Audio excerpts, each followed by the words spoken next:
Welcome to another edition of the Galaxy Game Day Show. I'm Trip Keeter along with Coach Greg Hunter and my guy D-Rob Big Unleaded, the whole show of our entire broadcast crew every single week. Been saying that since day one.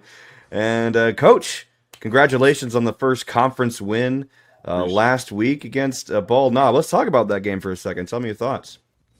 I think we did some things well. I think there are some things that we have to work on. I mean, of course, the score was 35-0, but,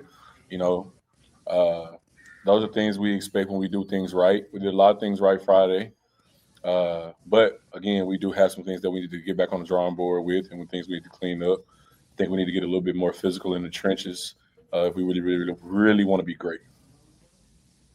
I'm a little surprised about you mentioning being more physical in the trenches because I feel like those guys are just battling super, super hard every single game, and probably their best effort was this past Friday. So I think what you just told me is they haven't reached their full potential yet, and that's making me pretty excited because we were talking a week ago how we love the offensive and defensive linemen.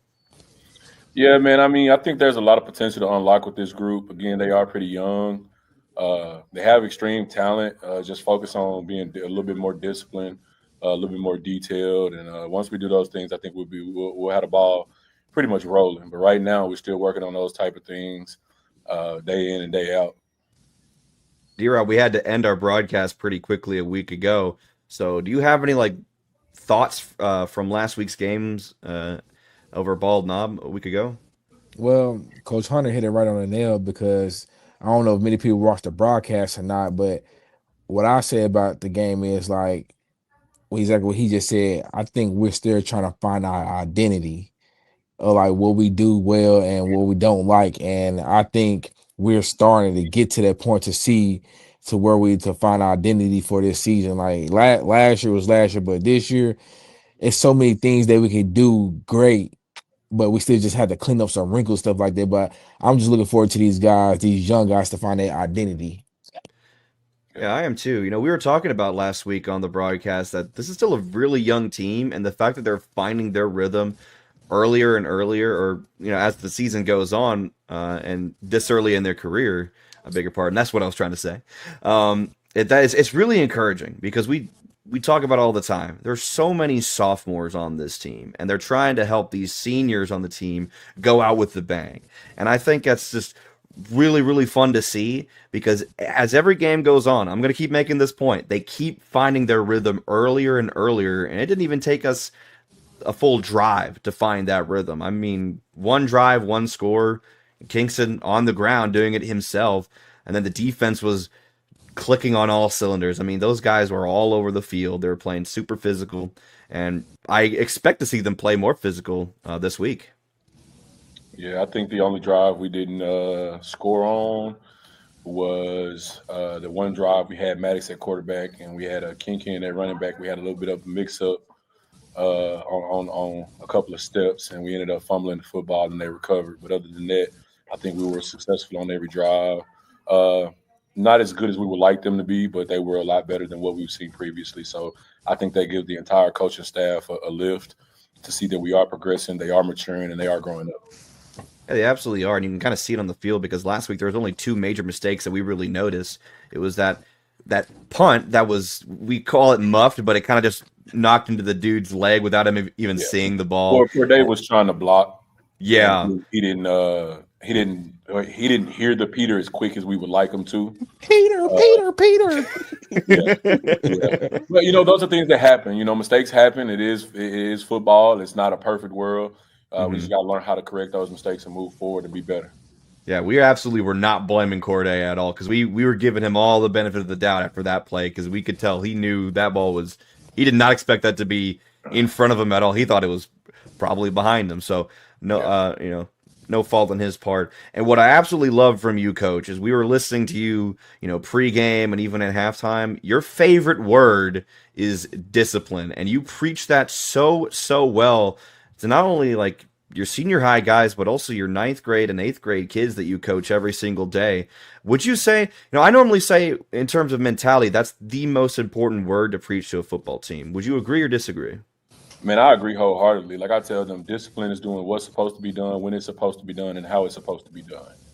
And I stole that from the famous Nick Saban, but it applies well to every situation in life, not just football. And so, if we can get them to be disciplined in football one play at a time, we can get them to be disciplined in life one phase at a time. So, discipline is the root of everything. I feel like I have to tell you every single week, man, you're probably one of the best coaches in the state. You are underrated, man. I mean, I it's just so appreciate much fun to listen to. Of course, man. So this week, tonight, I don't think I've heard of the team that we're playing tonight, honestly. I mean, I don't think I've even been to this place called Heber Springs. Some about the Panthers, D-Rob, do you know anything about these guys? Just a little bit. So Well, for I those know. out of the loop, that's where I am right now, recording this this coach's show. It's where I live. It's my hometown, my alma mater. So it's a little bit of I guess, homecoming for me. So I'm really excited. I expect a lot of familiar faces on the opposing sideline. Now, for our sideline coach, what have you been looking at Heber Springs in preparation for this week? What I've seen from Heber Springs is discipline. They are lined up right every single time. And they have guys that are there, whether they make the play or not, they're where they're supposed to be. And that's a football team that you kind of want to not be scared of, but you want to take extremely serious because disciplined football teams can beat a really talented football team any day of the week if you don't do this thing right. So that's the reason, back to what I said about us is us being disciplined. Heber is going to be disciplined. They're going to play hard. They're going to play fast. And we got to be ready to do the exact same thing and not just depend on talent. Yeah, I agree. I think it's going to be the more disciplined team, that's going to win this game. That's really easy to say. It's going to probably come down to who makes more mistakes. The team that makes the most mistakes is going to come up short and lose this game. And I like what you said earlier about that we need to stay more, physical, especially defensively. And I think that we may have that advantage, even if slightly. I think we have that advantage, at least on our defensive side of the ball. Yeah, well, we've been intentional in the weight room. Once we kind of realized, we're not as strong as we'd like to be. We're moving people, but we're not pushing people around. So that's one thing that's going to help us be a little bit more physical. Is us just being a little bit more detailed in the weight room throughout the week. So you guys are staying consistently in the weight room even during the season. That's kind of something I've always wondered about how that works because you don't want to give your body too much wear and tear during the season. So what does a normal day in the weight room look like even during the season? Well, off season we do things a little bit different, of course, because they're not playing. They don't have anything extra on their bodies. During the season, we kind of do a different style of lifting to strengthen a little bit, but also for recovery, the strengthening the small muscles, the quick twitch muscles, things of that nature. And just trying to make sure that we do maintain strength, get a little bit stronger, a little bit at a time, but also stay healthy and don't put too much on our bodies. However, the way we do it, man, it helps us a whole lot because we lift before practice, and practice is so intense that, come Friday night when they have not lifted, all they have to do is play. It shows and it translates. So that's something that we realized with last year's offensive line, last year's defensive line, they were able to push people around a lot. So that's one thing that we're working to try to get this team to, is to be a little bit more physical. I like that. That's real smart. Get some lifting in before practice, just so it's kind of, like you said, it feels a little better when you're out there in the game. Now, I could tell you guys aren't the kinds of coaches to say, "Hey, let's get up early in the morning on game day and do some lifting and see if that boosts our performance at all." Well, if we didn't have school, then maybe it'd be a bit of a different thing. But because now some of the guys do go lift before the game. Really? And we don't. Yeah. Some of them do go live before the game, and it's one of those things. It's just whatever you need to do to get your mind right and get focused. Yeah, I was partially joking there but there are some studies that actually show that you lift before your game. Some studies show that it could boost your athletic performance, but I ain't one to argue with science. I think that's what D-Rob's studying for right now. I think I feel like he'll prove me wrong on a live broadcast by questioning that. I don't know. I think that's a norm for like athletes to like go lift weights before a game, because I didn't see, like, even when I was in high school, the late great Ben Anderson, man, I was on my visit at UAPB, and he's a quarterback, and we was touring the facility, and you walked in the weight room, you seen Ben do like curls. I guess he's trying to get his biceps and stuff ready for the game to show off the arm. Okay. But I think that's definitely a norm though, for sure to lift not heavy weights, but get some a quick repetition or a quick burnout before the game. Okay. Honestly, that makes sense. Well, that's enough of our weightlifting talk. But I do want to ask quickly, Coach, how are the guys? Are they staying healthy a lot? Because we saw some cramping early in the season. I know the heat can be a factor in that. Are they having enough of this? Are they staying hydrated during the weekend on game day? Because I think that's a big factor. Yeah, well, that's what we're preaching to them. But of course, we can't make them do anything when they're at home. We talk to our parents and say, tell them, hydration doesn't start on Friday night. You got to start Tuesday, Wednesday, somewhere around that range to make sure you start getting a lot of fluids. I don't think last week we had anybody cramp, No. or maybe the King cramp like at the last minute of the game. But that was the only thing we had. So we are getting a little bit more hydrated. I think the weather plays a big part in it too. So that's not something that I think that we're going to have to continue to face is the cramps. I think we're getting away from that. I think we're getting a little bit more hydrated, and the weather is playing a big part in that. Awesome. Now back to the game. What are some of the game plans that you're cooking up? Obviously, you mentioned the discipline angle, noting how both teams are very disciplined coming into this one, but also Heber Springs, they're coming off of a conference win as well. They defeated CAC a week ago, and they have a relatively young team as well, but much more experience and much more seniority. They have a junior quarterback, Lachlan Tubbs, who can sling the ball pretty well. I actually watched him when he was in 8th and 9th grade, and he could sling that gun pretty well too. So what are some, other than discipline, some game plans that you have planned for tonight? Man, we just got to execute. We got to, we got to line up right. We have to have great alignment. We have to know our assignment, and we got to do our job. We got to execute. Like I tell the guys day in and day out, man, one play at a time. Let's win this thing one play at a time. Let's do things right one play at a time. So it's going to be mainly about execution. The system is in, the system is there. We run what we run. It's just, when the play is being called, we have to be smart, and we have to understand our assignment, and we have to execute. If we do that, I think we'll be fine. But if we don't, like I said before, Heber is a very disciplined team. They lined up right. They're where they need to be, whether they make the play or not. And, in the long run, that can hurt you if you don't do your job. You don't execute. Absolutely. I think there's going to be a lot of fun tonight. Let's be very hospitable to my friends and family coming down from Heber Springs, and I expect a lot of them, actually, a lot of red and white to join us on Friday night. So, but anyways, Coach, good luck to you and your team on the field, and we'll talk to you same time next week on the Galaxy Game Day Show. All right, man. We'll see y'all Friday. Yes, sir. Let's take it to the press box. Heber Springs and Mills coming up next.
Welcome in. Comets Stadium here in the Mill Sports Network, brought to you by Natural Estate Sports. Your crew, as always, myself, Trip Keeter, and the man himself, Darius Robinson. How you doing, Darius? What's good, combination? He is in the house tonight, and our camera crew showing up fashionably late as we speak, as they have just entered the press box. We are here again at what I call the gridiron on the Galaxy, as the Comets 1-0 in conference play, undefeated all throughout overall in the year, but 1-0 is that number here tonight. They're hosting Heber Springs, a team that I might be a little bit, a team and a town I might be a little bit familiar with. Coming to the Galaxy here tonight, also 1-0 in conference play, coming off a victory over CAC over in Heber Springs a week ago. That was a one-score game last week, and a very close one, a momentum shift near the end. Heber Springs had to run a double pass and a couple of trick plays, so we can expect something like that here tonight as well from this offense. Coach Caleb Carmichael, head coach of Heber Springs, was talking earlier this week saying, hey, we might have to disguise our defense a bit to try and fool Mills' offense. We might see, we might read something on defense from Heber Springs tonight, D-Rob, because you have the eye of the quarterback, but everything may not be what it seems. But I have a feeling you're good at reading fakes too, so I'll be listening to you all night long. Yeah. Listen, as far as Coach Carmichael going into, I believe it's his second year as the Heber Springs head coach. Yes, it is. I was able to watch them versus the Comets on last year down there in Heber Springs. Mm-hmm. They diced up pretty good. They moved the ball kind of pretty well last year versus the Comets, but they just could not get the ball in the end zone. They found, I can't remember what play it was. They found a play that really worked well for them. But I expect, like you said, some disguise on defense. I expect to see a lot of cover 2, cover 3. I don't think we're going to see a lot of man because the Comets make a lot of defense pay if you play man versus them. But I'm going to see a lot of cover 2, maybe disguise cover 3, and we're going to see how the Comets respond to it tonight. Comets are coming into this game number 2 overall in 4A classification, but the only number they worry about is 1-0. That has been the mentality all year throughout this season. So we expect that here tonight. It's conference play, as we said. These guys don't have a bye week for the rest of the season. That bye week was a couple weeks ago, and they have nothing but games just to play. No weeks off, no rest weeks. They got to keep that momentum going each and every week, and they can't look ahead. I believe finally we're hitting the road next week going to Forest City. So this is the last game of that home stretch we've been playing. Actually, no, we're at home again next week. Who are we playing next week? We actually don't go on the road till the 17th. Yeah. I looked at it today at work.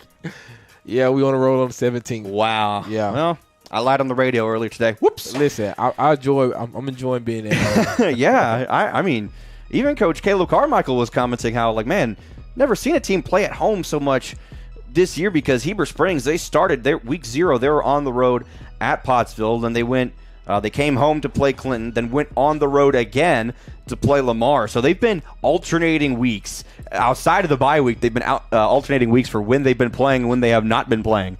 So it's, kind of going to be interesting to see. Both teams had the same, I think most of the state, or most of 4A at least, had the same bye week because Heber wasn't playing. Mills wasn't playing. I think only like PA and Mills 1 week when we were playing, I think it was Blytheville.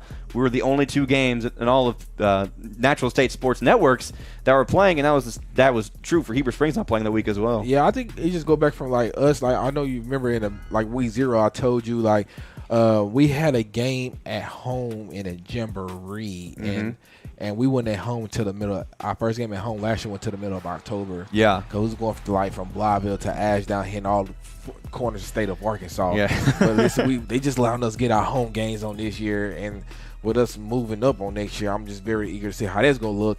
And like you said, no bye weeks, and the 4A playoff bracket came out at the beginning of the week, and guess what? Even if we go undefeated, have the best record in 4A, we won't have a bye week in the playoffs. Really? Yeah. Wow.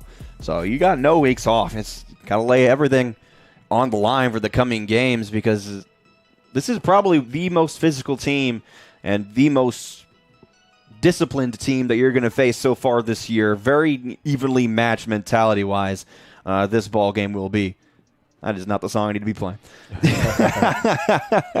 So really, it's going to be a challenge. You don't want to expect every game that you're going to be leading by 50 at halftime because you remember Blytheville, you were only up 6-0 at halftime. You got to play your best each and every week. That's that 1-0 mentality that we hear Coach Greg Hunter preaching, Coach Ricky Hicks preaching, Coach Cortez Lee preaching. I mean, all the coaching staff, they always preach that 1-0, and I mentioned it in the Galaxy Game Day show. I can't speak today. The Galaxy Game Day show, Greg Hunter's favorite word is discipline. You hear it every time that we're on the field with him at practice or warm-ups or everything. He's saying discipline, discipline, discipline. And I think he's nailed that into these players' heads very, very well, and we're going to see that on display here tonight. Yeah, I think that's the main thing. That's how you get your guys bought in, and that's what we trying to do, get them to buy into this program that we constantly build it on like every year.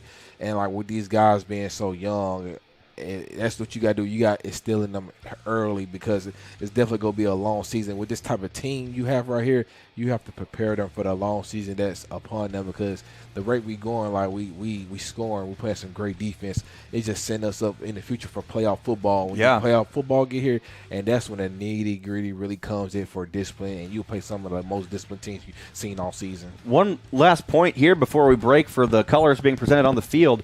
10 years ago today in Heber Springs football history, their bus crashed. The Heber Springs players I think they were coming home from Stuttgart that night, and their bus crashed on the road. Many players were injured. Luckily, most injuries were either minor or not fatal, so everyone survived. One of those players was a guy who later on was a teammate of mine, Jacob Bremen, who is now an assistant coach on the sideline for Heber Springs. So, full circle moment. I didn't realize that it was 10 years to the day that happened until earlier this afternoon. So crazy.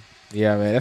Listen. I remember it, and I know that I keep up with the forums. Yeah. And I remember that they looking on there seeing that. Absolutely wild. And now JROTC Color Guard is on the field, and we'll bring you the presentation right now. We present to you tonight the Mills University Studies High School JROTC Color Guard team.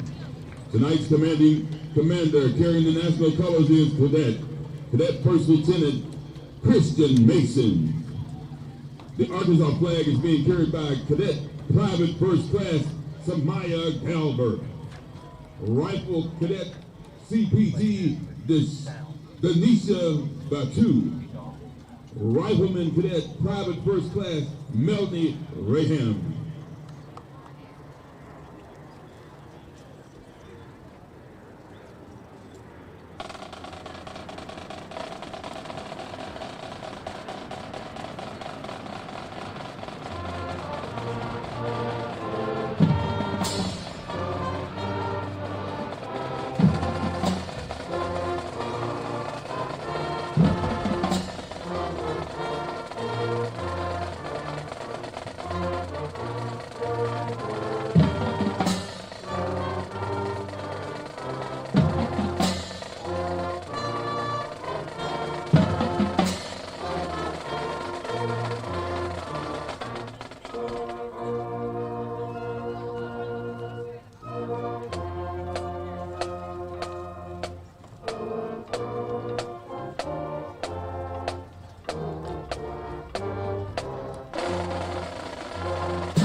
Please remain standing.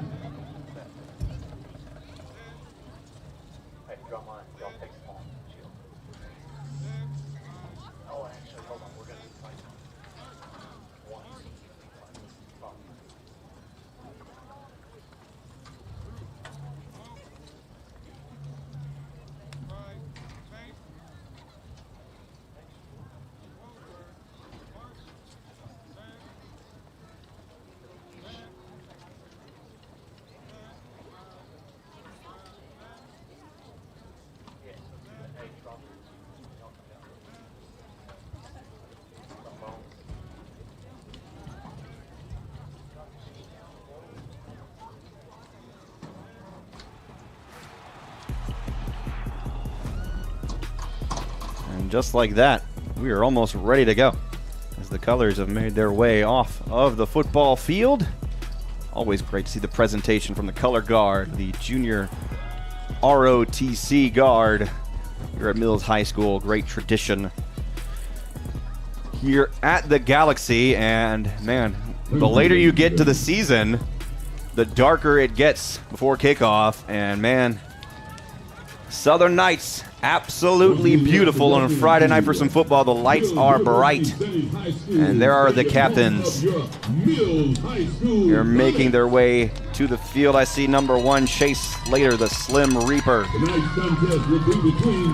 believe that is Corday Ratliff right there next to him. If the guys could turn around, that'd be nice so I could see their numbers. One of the team captains is Maddox Parker, who thinks I don't get excited when he's on the field, but I do.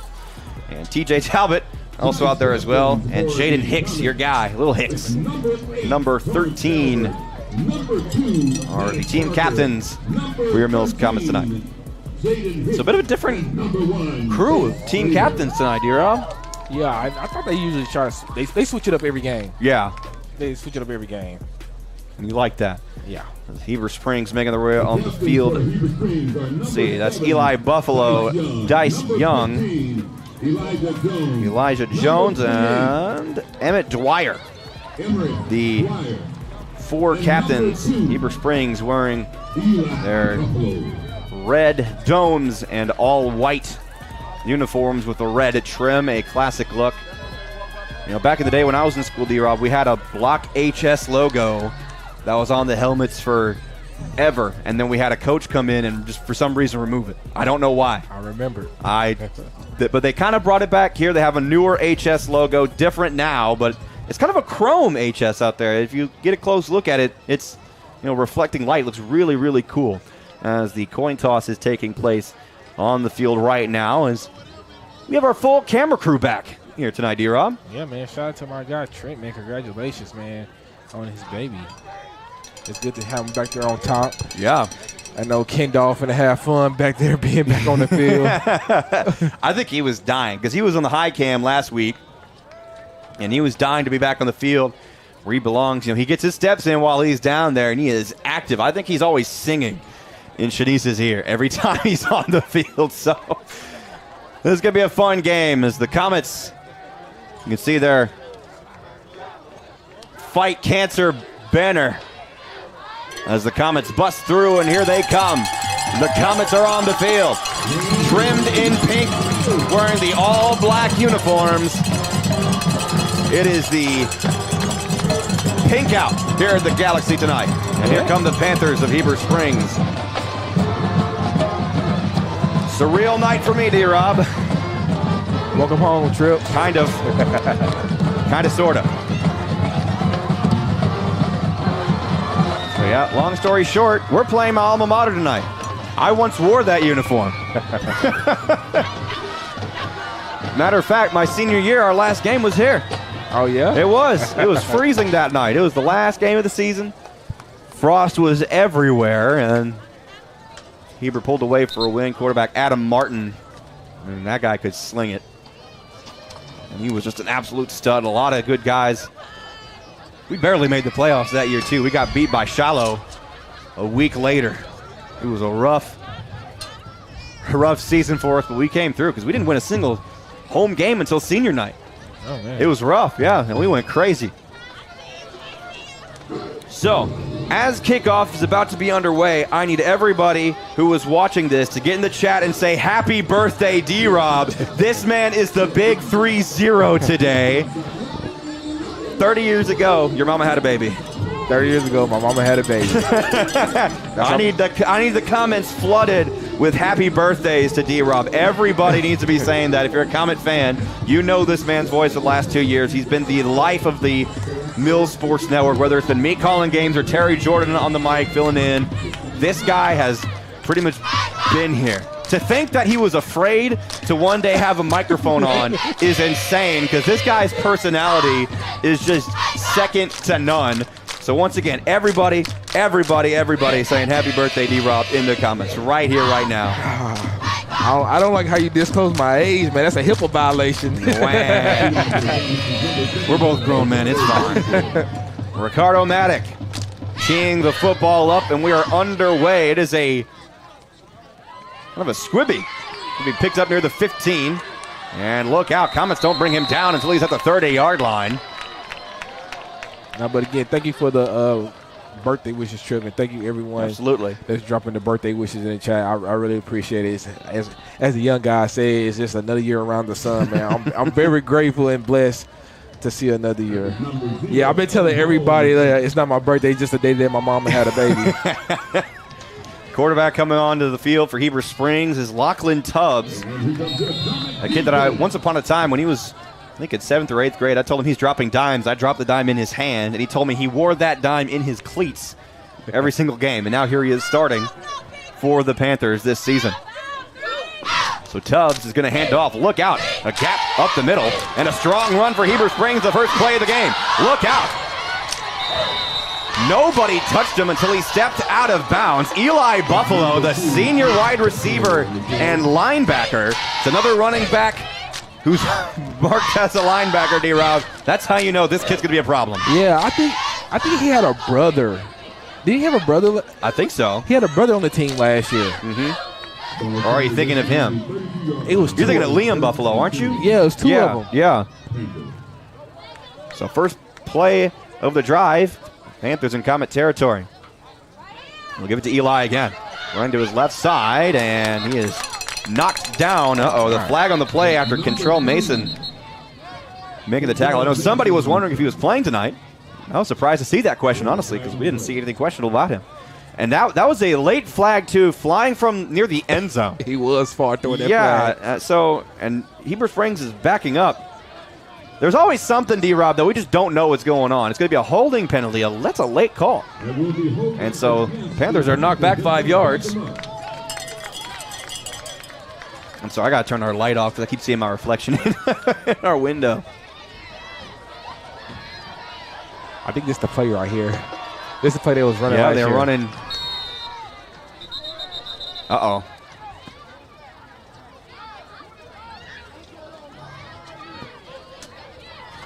The white hat blew the play dead right on the snap.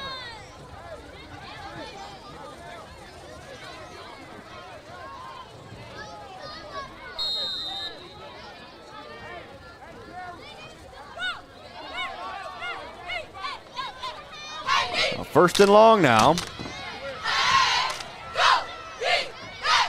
Tubbs looking to throw here. He's drilled as he throws it, but the pass is still complete. That was Emmett Dwyer on the catch, and I shortened the gap for Heber Springs. They're better off than they were when they're at 1st and 10. It's going to be 2nd down and 3.5, let's call it. All their wide receivers are on the left side. What do you call that? Cinco to the right or the left? Quince.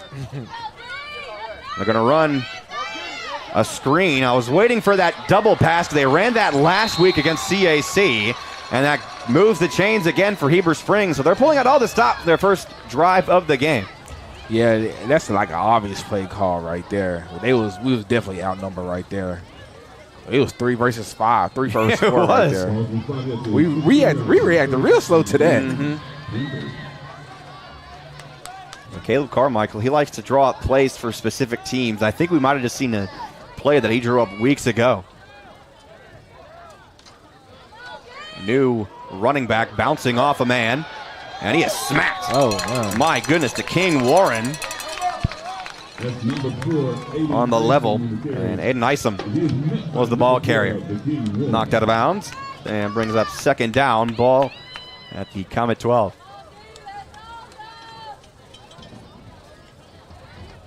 A decent amount of red on the opposite end of the field. Here are the visiting stands. About an hour 15, hour 20-minute drive from Heber Springs.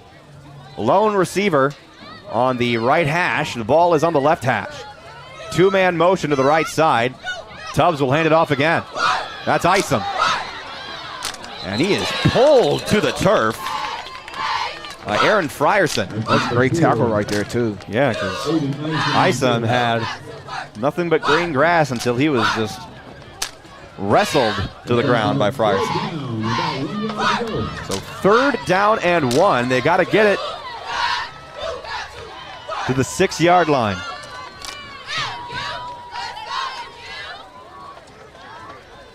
Bringing out that lone receiver this time on the far side. Deuces to the right, really close to the sideline as well. Tubbs will throw. Instantly looking end zone, out of the hands of his man. That was Seth Dudek. I mean, that was a laser from Tubbs. And Dudek, I think he was trying to catch it with his chest rather than his hands. I like that. He knew he could throw the ball right there. If it's incomplete, they go for it on 4th down right here. That's exactly what they're going to do. Looks like they're kind of formation of their own wing T. They give it to their main running back, Eli Buffalo, and he gets more than enough yards. Now it's going to be 1st down and goal at about the 4-yard line. The only lost yardage of this drive so far was that holding penalty. Yeah. And so far, I mean, the Comets, we've talked so highly about the defensive line. First drive of the game, so we don't want to make any assumptions so early, but they look gassed already. Yeah, I thought Big Emo was going to get back there because he got the line very quick right there. 1st down and goal. Tubbs kept it and fooled nobody.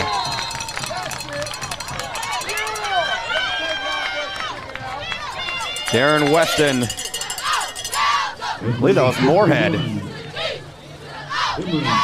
And Marion Moorhead. Mo out there on the tackle. I had to double check that roster to make sure I got the name right. Because I hate getting things wrong up here. I do that a lot. That knocks the Panthers back to the 9-yard line. It's 2nd and goal.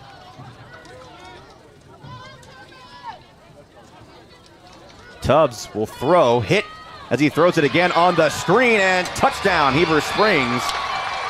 Seth Dudek coming down with the catch and the score. I don't think a single Comet defender was near him when he made that catch.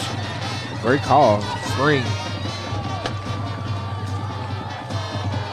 Normally screen passes don't work when you use them in Tunnel screen. CFB 26. Yeah. That worked there on the field. That's tunnel screen right there. You the tunnel screen right there. You get all that lineman out in front. It's like a convoy. Yeah. And he was just wide open. A strong drive. That cut a lot of time off of this first quarter. And neutral zone infraction on the Comets. So now Heber Springs will go for 2. Lucky for Golden Tate, the kicker. See, Golden Tate is taking my sister to homecoming tomorrow. He was about to get smacked. Is that Gideon's brother? It is Gideon's brother. Hey. So the Tate family is just full of kickers. They're great. And future doctors too. They're smart. Went to class with their oldest brother, Gabe Tate, and I think he's probably curing cancer right now or something. That dude is smart. Now Tubbs will line up in the gun, and a flag again. We just can't avoid the penalties on these PAT attempts, D-Rob. This time it's going to be a false start. Both that game, we was like, we'll get one, then the other team get one. Was it Blyville? I think so. It was very recent. We just couldn't catch a break on any of these conversion attempts. And now here's Tate again. I wasn't lying, by the way. That's actually what's happening.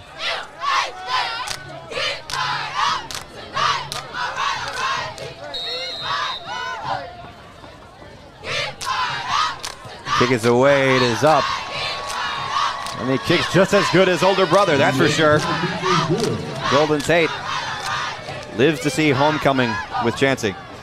So, 7-0 Heber Springs.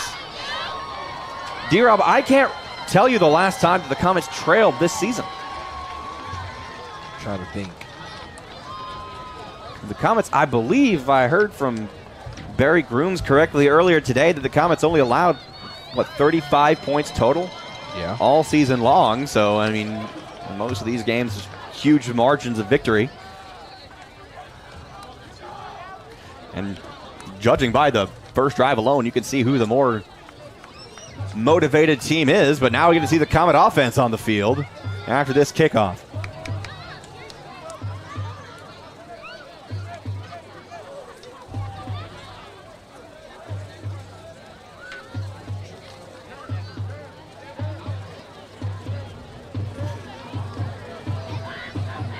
So Golden to kick this ball away. There's a bit of a pooch kick. Return from the 35, dropped. The Comets control it, though. He took his eyes off of it. He did. I think he was thinking about running before he had the ball in his hands, but that is okay. TJ. And back on the field, finally, he was right. Eli Moody is on the field. He told you 210%. He did. I didn't believe him because Coach Hunter said that's why we don't believe Eli, but I believe him now. Kingston Burnett with a hell of a performance filling in for Eli. I mean, Kingston is a fantastic quarterback. Yes, sir. And now we have Eli back on the field. Cover 2, look. Maddox in motion. Eli taking his time. He'll give it to Chicken Strip. He hurdled a man. Gaining about 4 yards. Number 9. If my counting on my fingers is correct, it is. It'll be 2nd down and 6.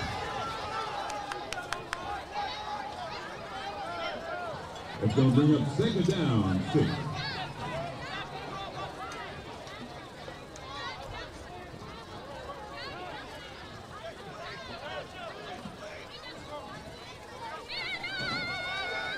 Handoff. Might have been a touch pass. Flags everywhere. TJ Talbot on the touch pass. We'll see what this is. Might be coming back. It's hard on like pop passes like Yeah. that. Just switch to like seal that edge over there. And it is. I think it is a holding. I'm gonna say 7 times out of 10 they're gonna call for holding. Yeah. Now the Comets are knocked way back on 2nd down. Hey, was that a 10-yard penalty? Or 5? I can't count.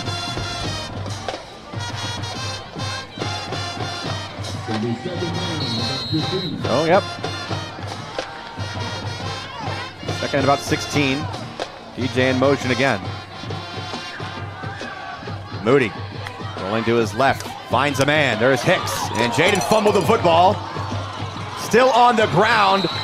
There might be a... Nope. It's Comet football. I could not see who handled the ball.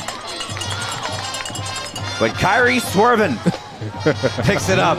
Yeah, I thought Chicken Street had it, but he missed it. And Kyrie came for the save. Yeah, Kyrie Carter, freshman, saving the drive for the Comets.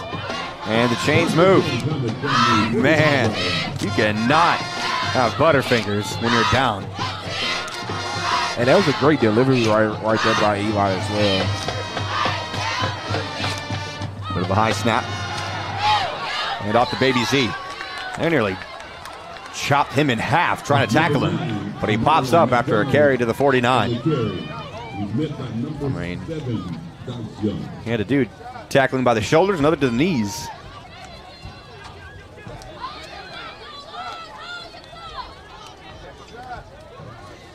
Comets are a yard away from Panther territory. At least neutral territory on 2nd down and 6 to go. Trips to the right. Moody. Comets can run a screen pass too. This time it's Maddox Parker trying to slip away and only a yard gain. Hey, the Panthers, they swarming right now. They are. And now it's going to be 3rd down. Wow, they knocked him way back. It's going to be 3rd down and 9. I think they might have chopped off a couple of yards for Maddox's forward progress. Either way, it is 3rd down and 9.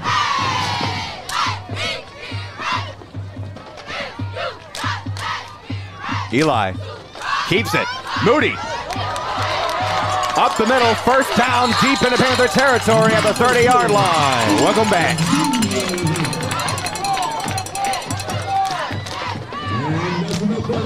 Just like that, when you think they're on their toes, on the back of their heels, the Comets have 1st and 10 at the Heber Springs 30. That was a good sign right there. Moody will throw, looking for Slater. I like that. I do too. That was a quick.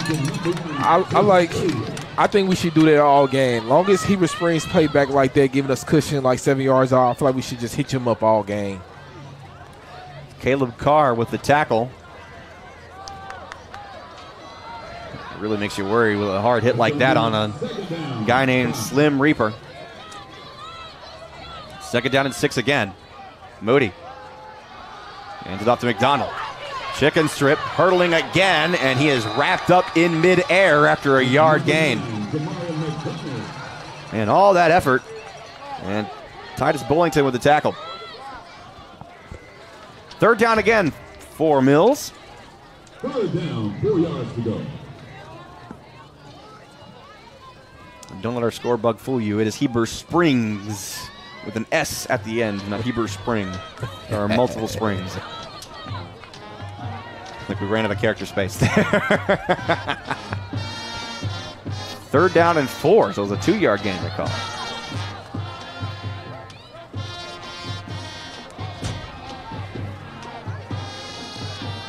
See Coach Hunter changing the plays. The Comets had to call their first timeout of the half as the play clock was nearing 0. Well, still early in this game. You know the Comets are going to find their rhythm. You'd rather see that happen sooner rather than later. Yeah, we moving the ball pretty good right now. We had some holding, but I like what we doing. Like I feel like as long as Heber Springs giving us that cushion, I feel like we just keep doing. He just take what they give us, especially having Eli Moody back there. Yeah, get him in some type of rhythm, and that was also a good sign that quarterback draw right up the middle. Like that was really nice. You can tell with Eli being out for so many weeks, including the bye week, that he might have a little bit of jitters to him, but he's still, the same Eli that we know and love. He just trying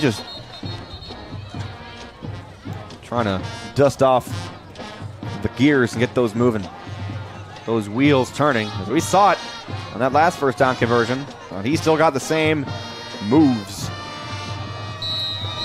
3rd down and 4. TJ in motion, and a flag right before the snap. I'm not sure what this is about. It might be on an offensive lineman. They call it a false start.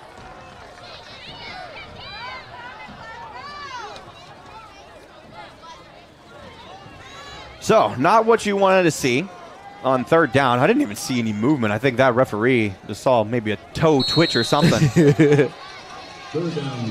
Now it's 3rd and 9. High snap, flags again. It's going to be false start again. It will be a false start against the Comets.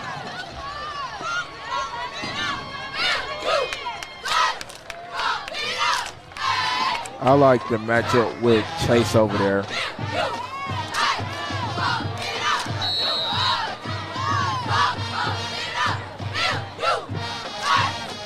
So now it's 3rd down. And a little while. 3rd and 14. And the noise builds up from below. McDonald in motion. They give it to him on 3rd down and long. An interesting play call here. Chicken strip. Doesn't make it. No flags that time. Comets, I think they might be looking to go for it here. They're so close and deep into Panther territory, I beg your pardon. Not seeing any substitutions being made. And it was 4th down. Eli Moody is staying on the field. But going forward on 4th down.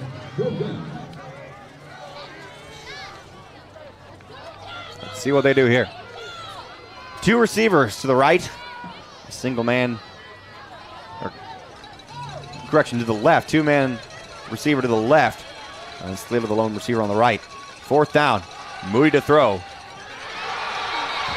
I think it was intercepted by a defensive lineman. There goes the momentum for the Comets. And now the defense have to make a stand.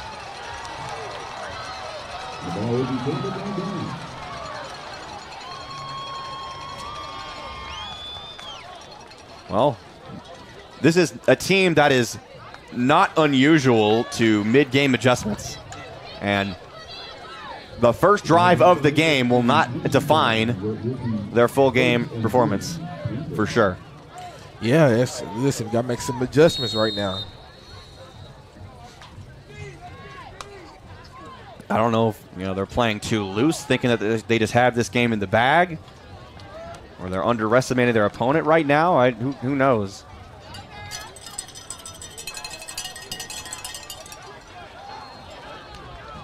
Panthers running a screen to the left side where nobody was set or ready to go. No flags on the play. That was a legal play. They caught everybody sleeping with the Comets still making the stop.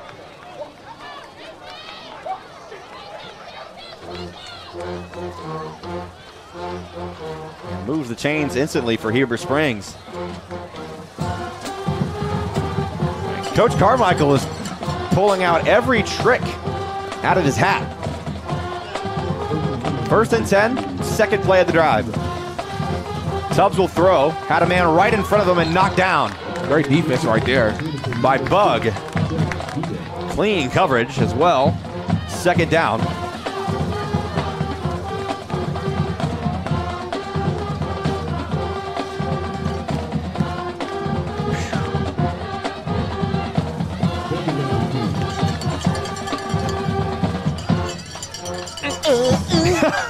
Stop it.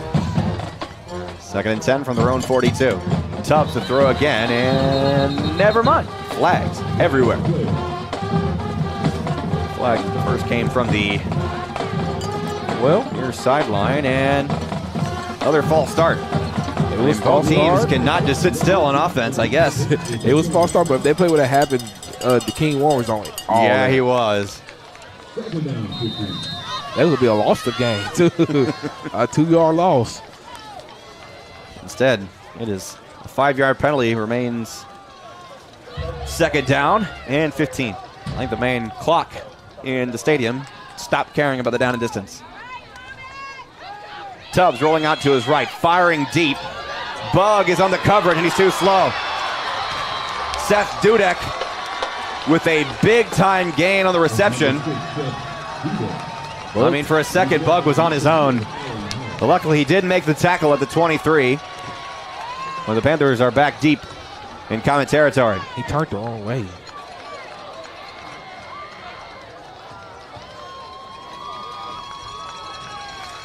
Saying he should have looked to his right instead of his left, like he did. He probably, yeah.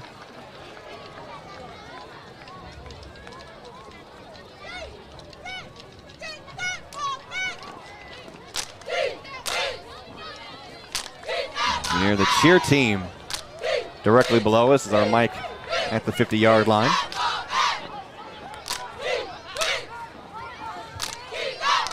First and 10 from the Comet 23. Lachlan Tubbs has time, fires up the middle, tipped and incomplete. The Panthers were looking at another screen. I think the Comets were more on top of that one. I don't know. We gotta watch their alignment. I don't know, screens. That's a lot of alignment downfield.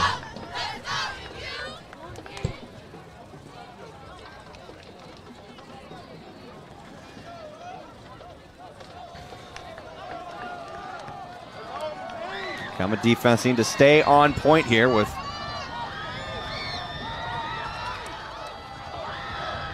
second down. It's a farther second down too, and Dudek wide open, nobody covering him, and just like that, the Comets are down 13-0. They're killing us with the post wheel. This is the most the Comets have trailed all season. I don't think any of these guys, they came ready to play, but Heber Springs, they knew what they were getting into, and now they're up 2 scores against the number 2 team in 4A.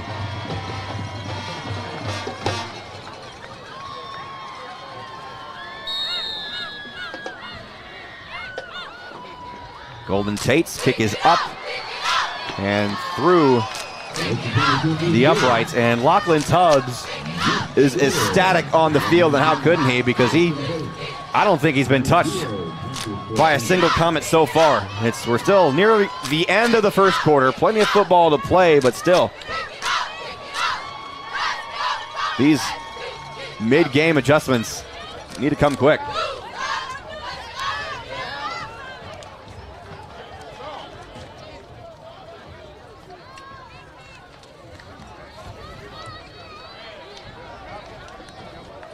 A minute 10 remaining in the first quarter of play. I honestly don't know if the clock even ran those last couple of plays. I feel like it's been 1:10 for a while now. Probably didn't. Probably not.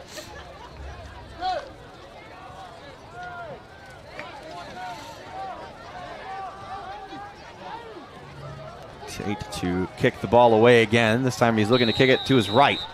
Might be an onside kick. Comet's going to be ready for that. That's another high pooch kick, and McDonald comes down with it. Oh, nice stiff arm. Throwing a stiff arm, surrounded by 4 Panthers. He's not going to get anywhere with that. But still good field position to start the drive. He didn't drop it that time, so that might be a good omen. That is, see the ball spotted on the left hash at the 28-yard line. Now's the time to bounce back. Yeah. I mean, that's pretty obvious there, down 14-0, and now Kingston Burnett is back at quarterback. Talk about a wake-up call for Eli. First and 10, Comets.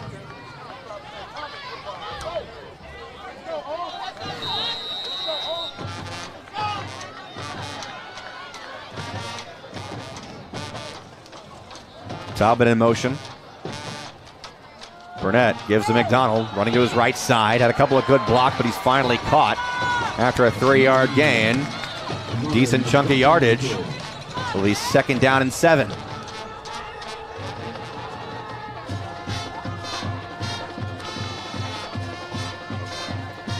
And now Eli's back in at quarterback.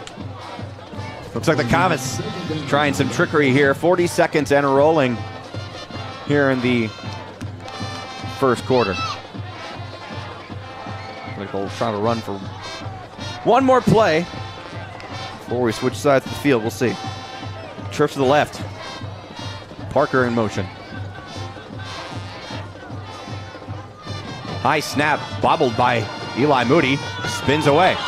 Moody struggling to stay on his feet, but he does. Still hurdling. Eli Moody. Why else do you think they call him man-child? Oh, my God. Finally out of bounds at the 35-yard line. I think the clock should have stopped about 5 seconds ago. It's at 3. Oh, my God. No, they gave him some extra yards. That was wrong. It's going to be 3rd and 1. Time for one last play in the quarter. That was amazing. It was. I mean, he was about to be sacked for about a 3-yard loss, and he made it about 5 yards. No, math's not math. It's okay. 3rd down and 1. McDonald. A couple of good cuts to move the chains as we begin the second quarter after this. Here on the Middle Sports Network, brought to you by Natural State Sports.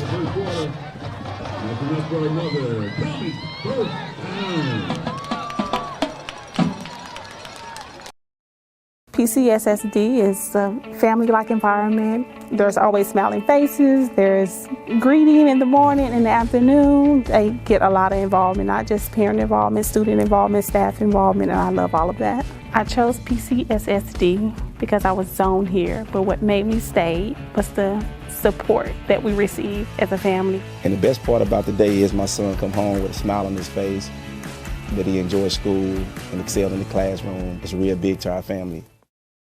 Former Heber Springs Panther, who is now the voice of the Mills Comets, Heber.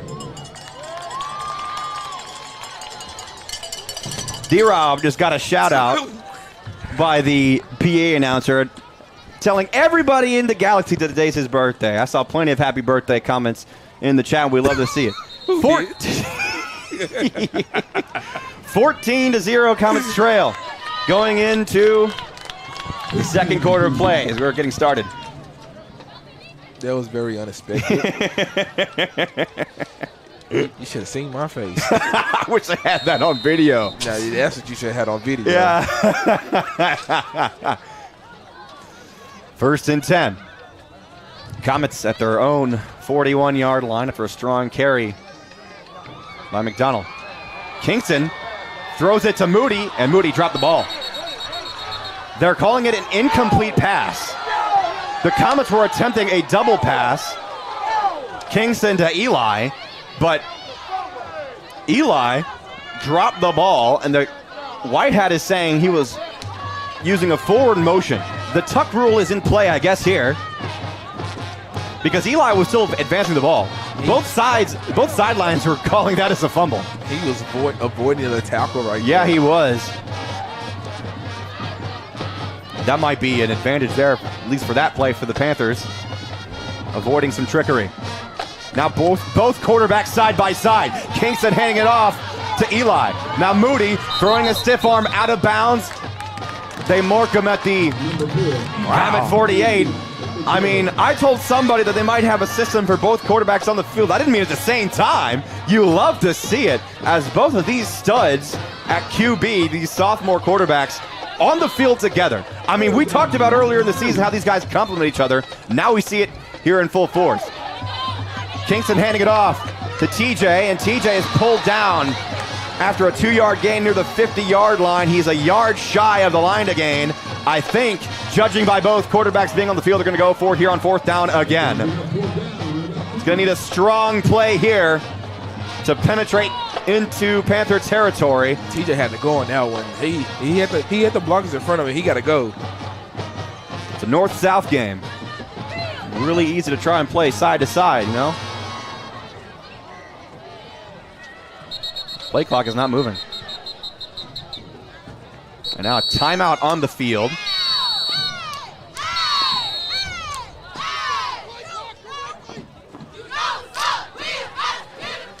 Got to have our field mic because we heard that by the white hat. I've been saying, man, we need communication from the field, the officials, to the press box. From any school, to any school. 4th down, Comets going for it. Both QBs still on the field. Kingston fakes the handoff. No, he gave it to Eli. And Moody trying to cause a tush push. He didn't make it. He was a yard shy. They might have to measure it here because they're calling it close. Ooh, he might have been right at the line to gain. They might bring the chains out here. This is going to be a close call. Now it looks like the officials are going to measure it. The B-Knocks are coming out. From my angle here, D-Rob, that ball may be a foot short, but we'll have to see the measurement here.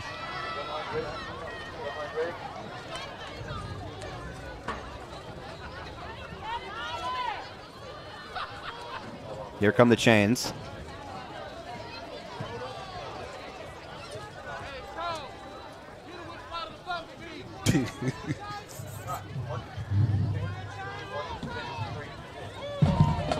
Turnover on downs.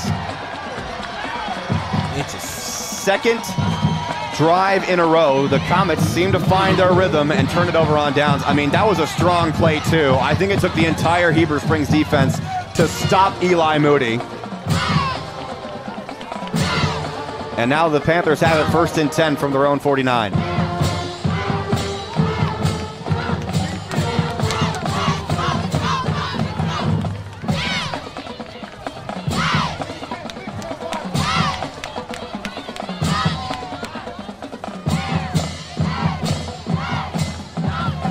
Halftime is going to be very interesting in the locker room.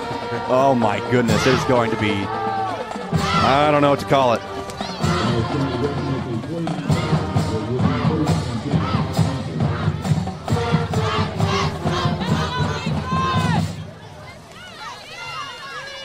Awaiting the officials to allow play to resume as he is just standing on top of that football. They're getting a chain set over there.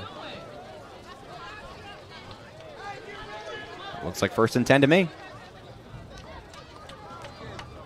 There's a discussion with the white hat and the Heber Springs sideline.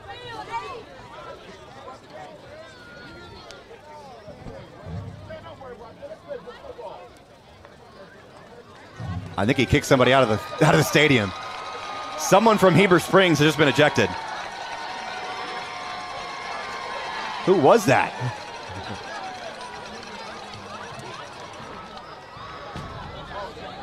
Well, he's gone. And he gets a standing ovation from the Panther fans. I wonder what happened. I was sitting close to my parents. Dad, what'd he say? He must have said a bad word.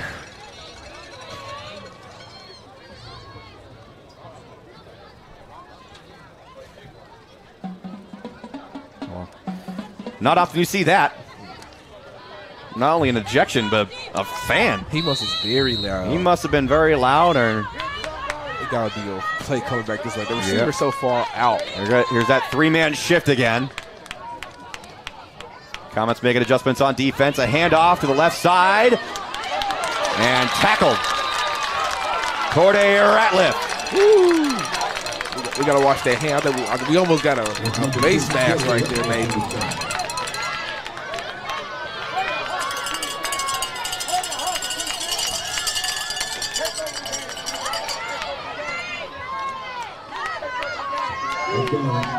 So it's second down. So according to my inside source, that fan was being very loud and obnoxious and inappropriate. Very loud and obnoxiously inappropriate is what I'm being told. That'll back Heber Springs up after that penalty. So, to be a fly on the wall for those for that visiting side.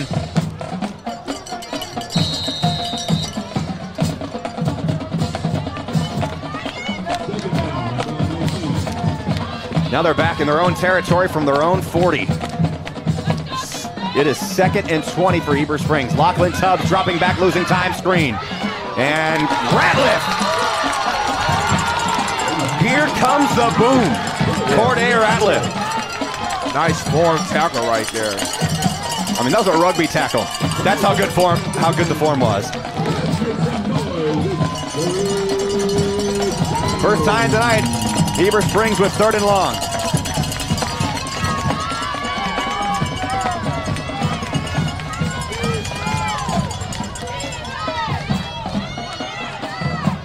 Third down and 19.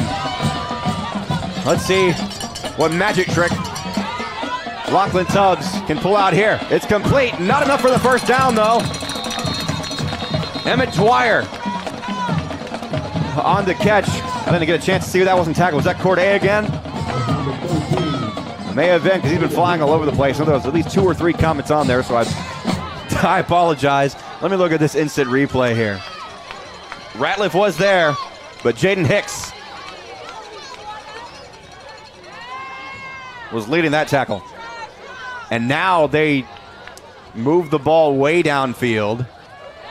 Of course, as I'm looking away to correct myself, something happens, and now it was a hands to the face. Oh, so that'll kill your defensive momentum. So instead of it being 4th down for Heber Springs, it's 1st and 10, deep in Comet territory again.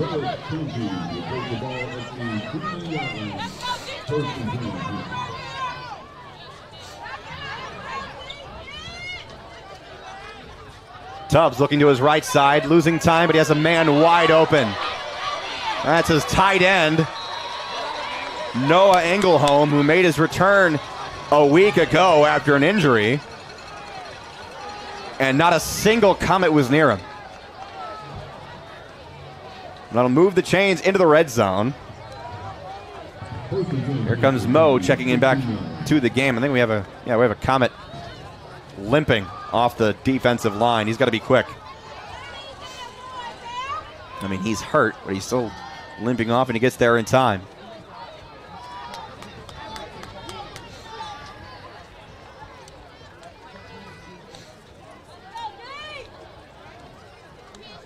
Handoff, breaking tackles, not that one. Hard to shake away from Allen Hall, and Bug is crashing out. That's number 0, Allen Hall on the stop. So 2nd down and 10.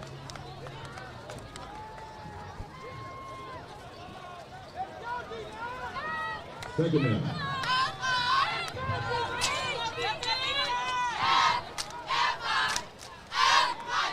Play action to the right side, looking to the end zone, knocked away.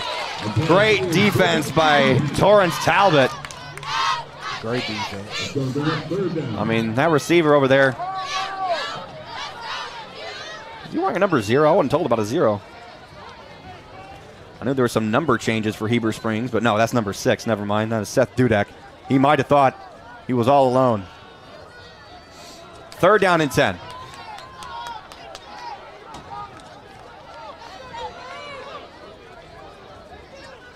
Tubbs will throw again. Looking to the corner. Picked off! Flag on the play. TJ is wrestled down the 15-yard line. We'll see what the flag is. I'm expecting pass interference on somebody. We'll see who it is. It got to be offense because we had inside leverage. Looking at our replay, and I couldn't see it there on our high camera.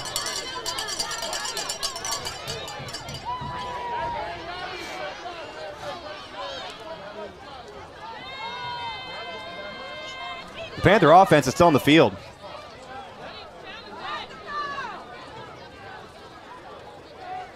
They call it on the defense. Pass interference. We had the inside leverage. I thought so too. I didn't see any hands being thrown by TJ. But they call it a push-off on him. So that takes away a pick.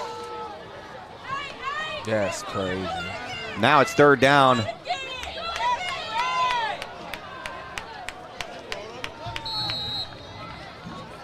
I think about 2. Spot the ball at the 8-yard line.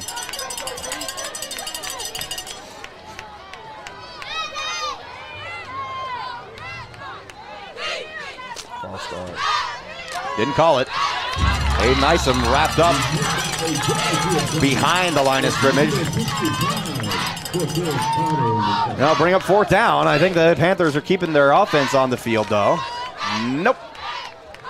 I'll be surprised if they didn't want to bring out the golden leg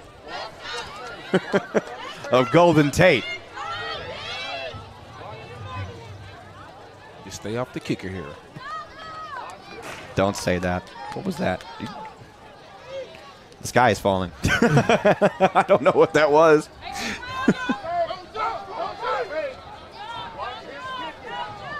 Some of the comments are on the edge. They're looking to jump. Whoa, Gideon slipped. Not Gideon, that's Golden, his brother. I was thinking of big brother Gideon. Tate slipped. Whichever it was, Tate slipped, and the kick is no good. I have never seen that before. Did it rain? No. Man. I don't think it's rained all week. Listen, I hate that happen. I'm glad he's okay, but yeah. Because that turf, that's scary when you slide on it. Oops. All right. Comet football. We got to put a drive together here. We definitely have to score right here. From their own 20-yard line. It's still 4 down. King throws it right side. Might have been tipped. That was a rough-looking pass looking for Chase. 2nd down.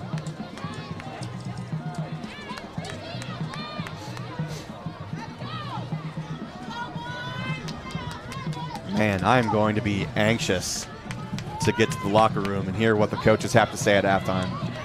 I'm probably not going to be able to repeat it, though, on air. These coaches are passionate. TJ in motion. Burnett gets the snap. Now he's rolling out to his right side. He's going to keep it.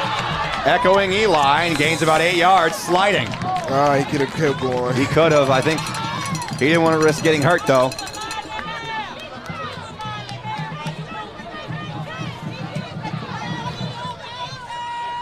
Let me look at this delay. Yeah, he could have kept going, but I think it was smart of him to slide. It's 3rd down at about 3.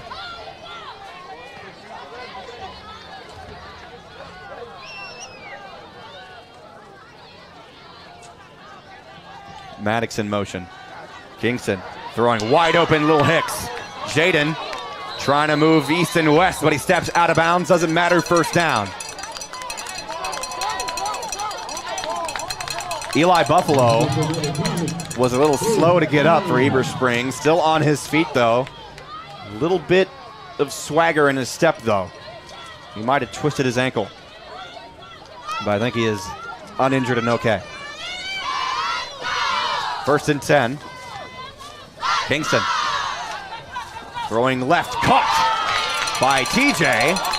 And TJ is wrangled down just shy of the 45. Call it the 44. It's a little more than shy. What are you seeing from our offense here, D-Rob? I like what we're doing. Honestly, just take what they give us. We can honestly run like a lot of outs because they playing us straight up.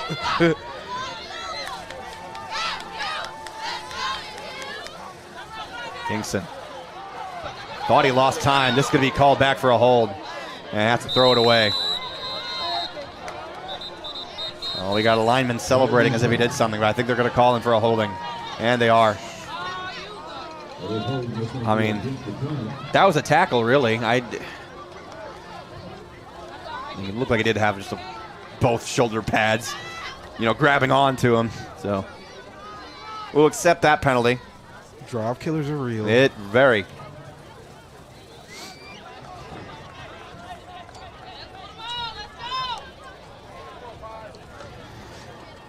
So, second down and 13.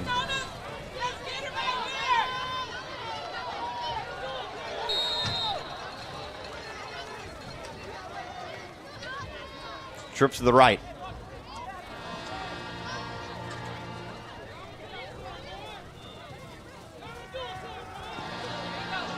King looking for TJ, intercepted. He was short. And now the Panthers have a convoy. Emmett Dwyer has to be swallowed up by Kyrie Carter. Another turnover, this time on the field by the Comets. I mean, mistake after mistake on offense. The Comets just can't get the ball rolling. This has been by far the worst first half performance we've seen all season, and you hate to say that. Yeah.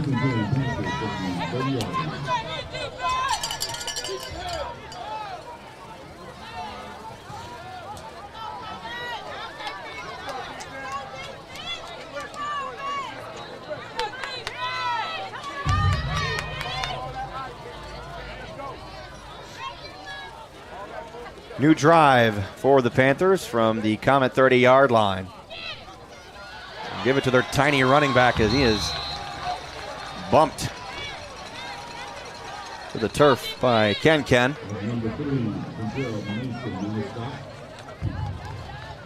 Aiden, I believe that's Aiden Isom on the carry. He is 5'8", listed on the roster. Game's not over yet, but you're nearing 2 minutes left in the second quarter. Lachlan, good defensive play on the right side. Ball was tipped and through the fingers of Mason. Yeah, I think he got a piece of that one right there. Yep. It's a good thing he did too. Now it's third down.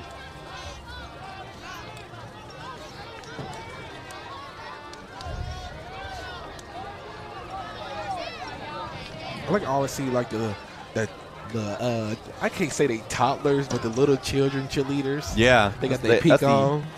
I think that is the College Station Elementary Dragons. Oh, Isom. Fourth down. Yep, for a yard gain. See if Golden Tate will redeem himself if they bring the offense off the field. From the looks of it, they will not.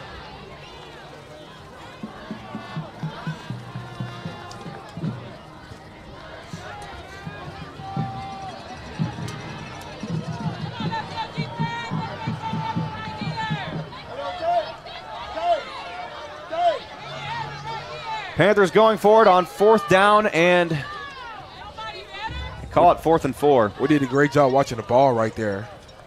Not jumping yet.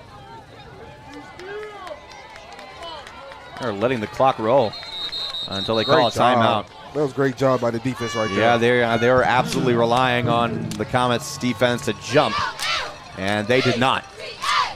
So Heber Springs having to burn their first timeout of the half.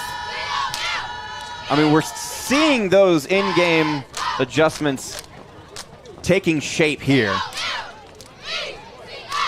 It's just every time that you think you have something going for you on offense, it falls flat. And there's only been so many times, a handful of times tonight, that the Comets have been in Heber Springs territory. They just haven't been able to do anything with it. Yeah. We just got to capitalize, man. I just watch our defense right here, watch the ball again right here. They're going to try to get us again.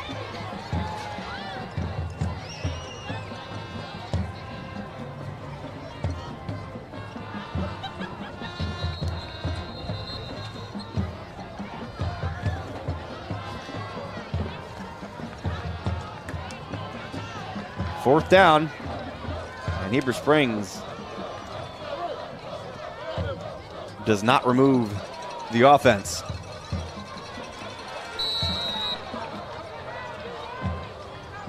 Lachlan Tubbs will throw. Looking deep and picked off! TJ got it this time, no flags. I told you they was trying to keep running that back shoulder, that post wheel.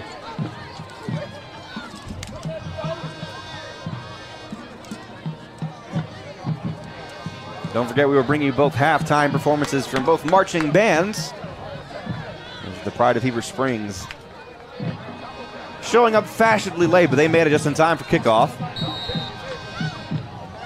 And of course, the Comet marching band, as always, as we are their film that they review every week, D-Rob.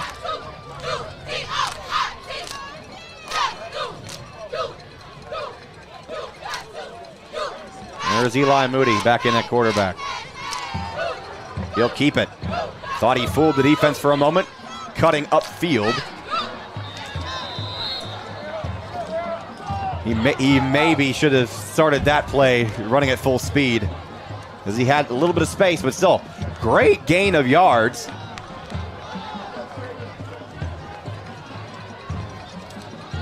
That's 2nd down. Eli rolling out to his right, finds Slater, and Chase being smart, stepping out of bounds, immediately moving the chains for the Comets. I like it. 1st and 10, Comets from the 35-yard line. 36 seconds. Frozen on the clock.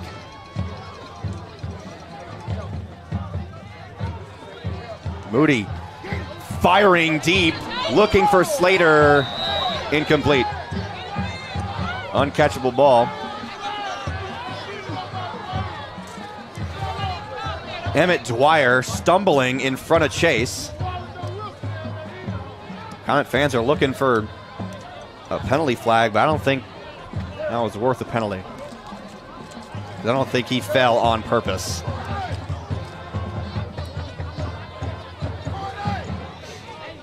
I'll let you make the call watching at home.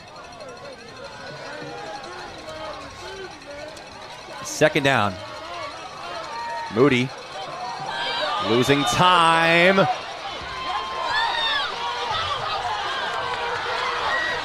Still gets it away and incomplete.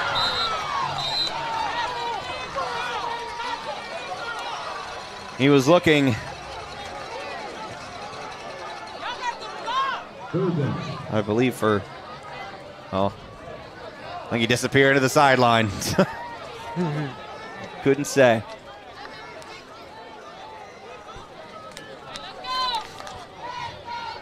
Now it's 3rd down with 14 seconds left. I mean, you expect some form of the home run ball here. Here comes Kingston. And, Eli with not the healthiest look as he jogged off the field, and he's going to sit down on the turf. He's tired. That play took a lot. I hope he's just tired. Listen, that play took a lot out of you. Yeah. So it'll be 3rd and 10, 14 seconds left in the half. Still scoreless if you're the Comets, down by 14.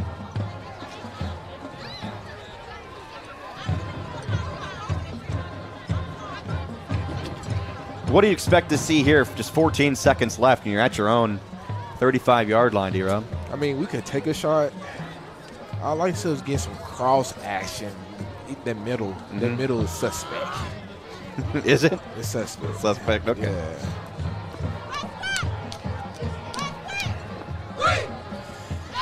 So obviously the Comets are looking to score here. They deferred their option to the second half of the coin toss again, so they will receive to start the 3rd quarter.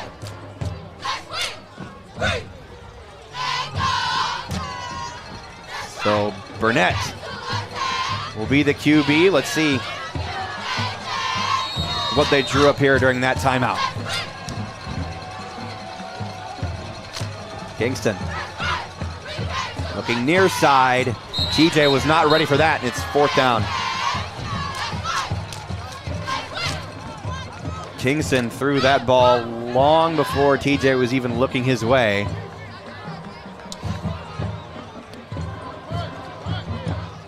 I think he was trying to time that. I think Kingston was just a split second too early throwing that football.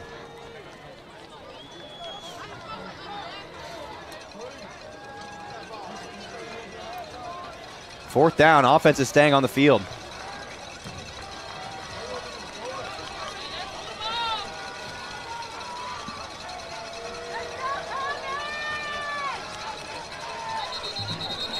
Flags, false start.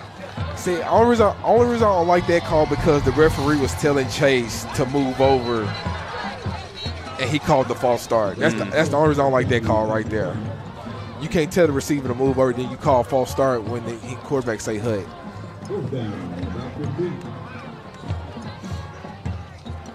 So now 4th and 15 from their own 30. 8 seconds to go, 70 yards. You've seen crazier, but I think they're bringing out Eli. The punt. In punt formation.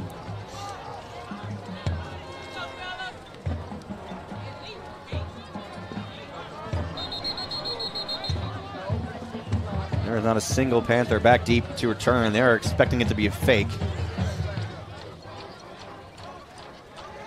And the Comets are going to run max protection here, and there was a flag thrown by the white hat, but he waved it off. Okay.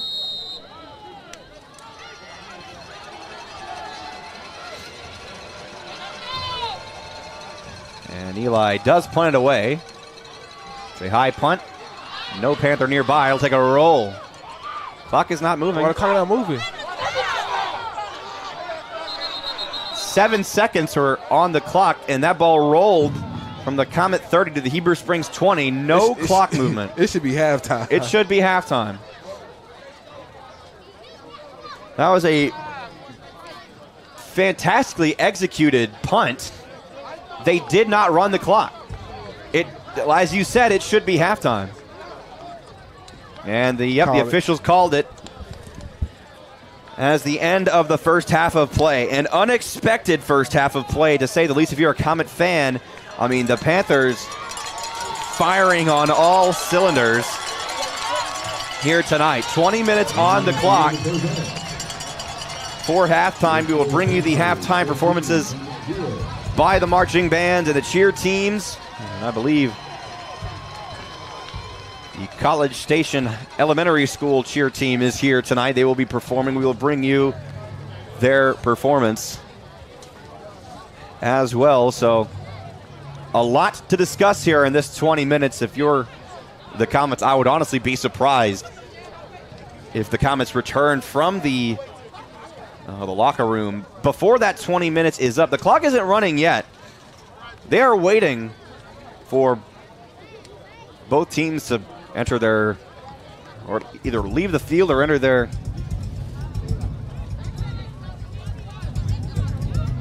Ladies and gentlemen, please turn your attention to the field tonight.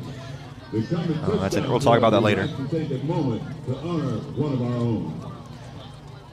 Let's listen into this. Last month, Decia Anderson, a dedicated member of the cheerleading squad, suffered a heartbreaking loss of her mother to breast cancer.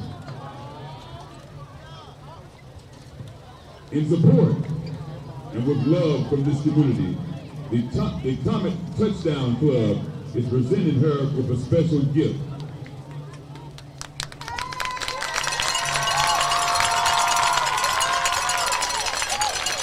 As a reminder that she is not alone, that her football family stands with her.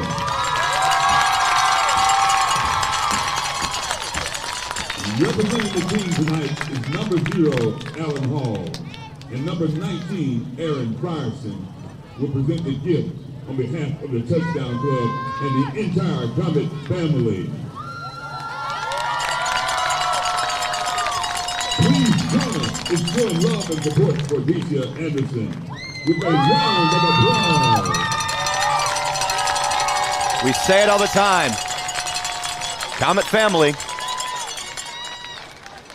And there it is displayed right there. Touchdown Club would like to thank all of our amazing So, supporters and our PTA president for standing behind Darius has made his way either to get some barbecue or to lend an ear inside of the Comet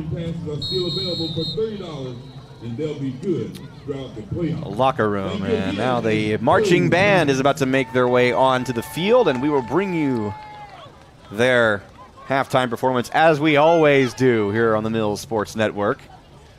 This football season is also band season. We love the support that we receive from the Mills Comet Band. Part of me is hoping, this isn't me confirming or anything, this is my own hope, that we see maybe a Comet Pep Band inside the new arena. Maybe there might be a little section for them, some room for them. That'd be cool to have a Comet Band for basketball games as well. But that's only my wishful thinking. So here we go. Let's bring you the halftime performance by the Common Marching Band. Please welcome to the field your Mills University Studies Marching Band. Tonight, they'll perform their 2025 show, La Fiesta. Please enjoy Malagueña.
Now for their second tune, El Tiburon, which translates to the shark.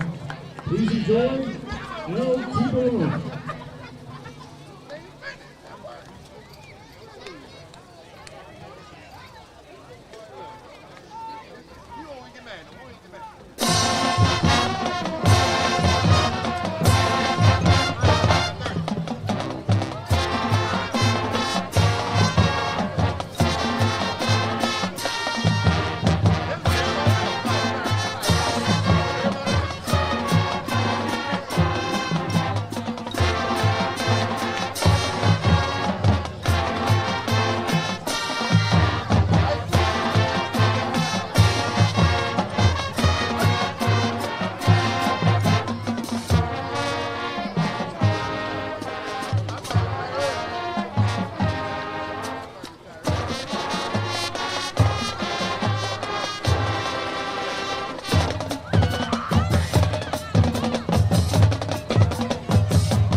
To finish our show tonight, the band will be performing a Latin show stealer, El Bandito.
The Mills University Studies Band is under the direction of Ray Cross and Coach Sneed.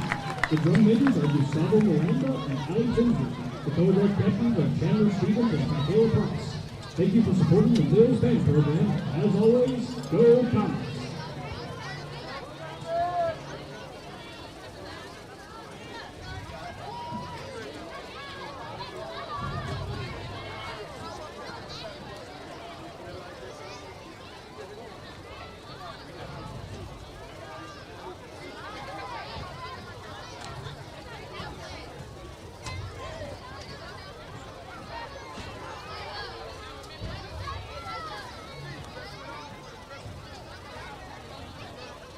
Please welcome to the field the Mills Varsity Cheer Squad, along with some young cheerleaders from College Station and Harris Elementary.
There you have the halftime performances tonight.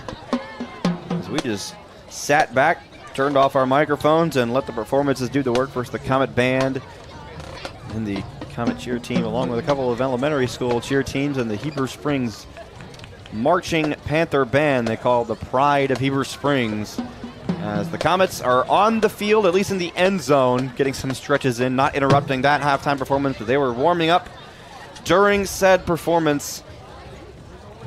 To be a fly on the wall during halftime, I wish I was. I did not leave my seat right here throughout halftime, but I can only imagine what the last 20 minutes have sounded like inside the Comet locker room, because they've been down 14-0 since the first quarter, and obviously that's not a position that the Comets are used to being in 2025.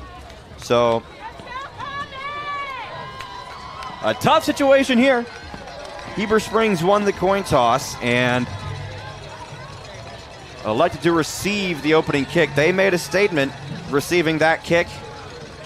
Strong first two drives for them, and honestly the Comets did a decent job the rest of the first half, stopping Heber Springs from scoring. And now, D-Rob, did you happen to walk into the locker room? Yeah. Can you give the PG version for what you heard? Because I'm very curious. Now, it's the same thing as last time, adjustments. Adjustments? Yep. What kind of adjustments?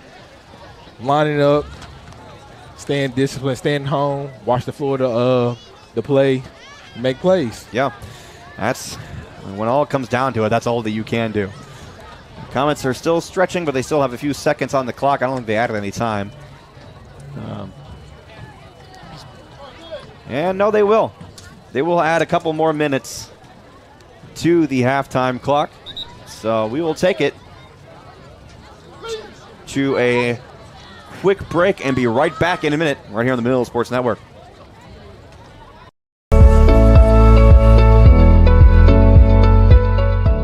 At Pulaski County Special School District, student and staff health is a top priority. That's why we've partnered with Mainline Health to bring quality care right to our schools.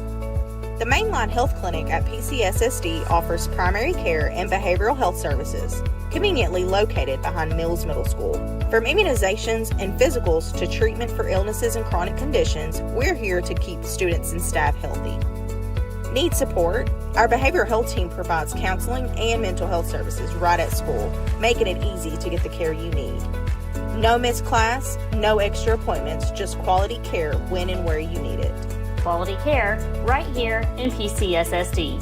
Visit the Mainline Health Clinic today, because your health matters.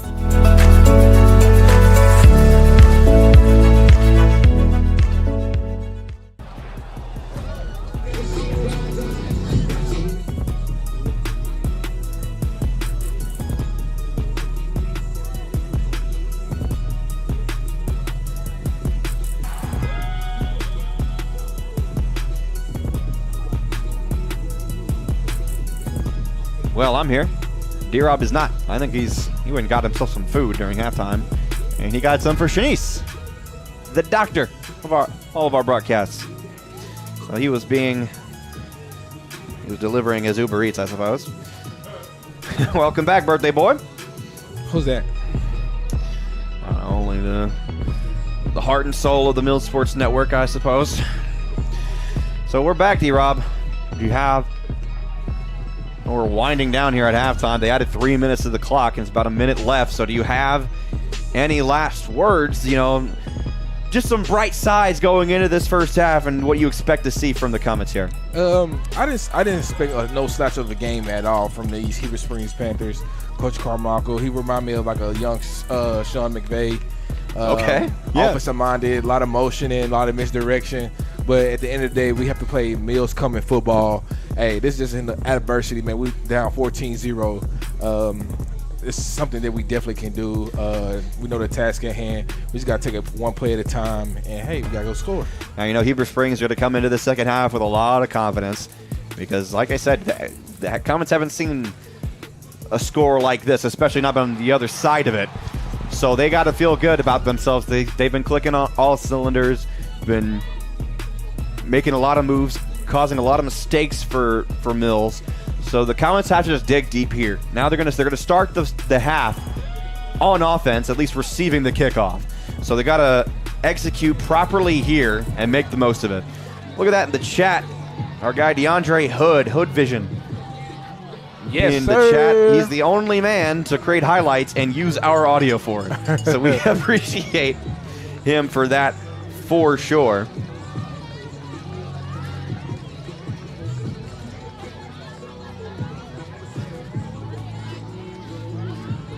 Interesting formation here by the return team for Mills, as both teams line up for the second half kickoff.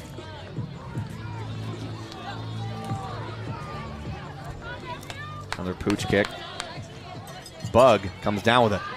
Allen Hall had some space for a moment. The ball popped out. It was fumbled by Mills. I don't think Bug was down when that ball popped free. And it looks like a Comet had the ball in his hand, so. Whew. A hint of luck there for Mills off the kickoff return. I believe that was Jamarius Green who held on to it. Eli Moody back in at quarterback as the Comets begin the second half. 1st and 10 from the Heber Springs 46 and a half.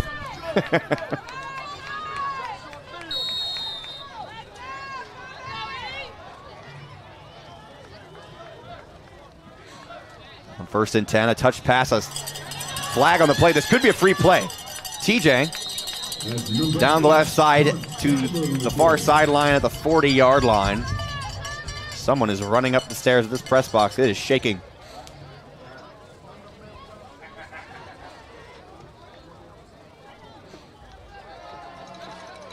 It is an illegal formation against Mills. So that was not a free play.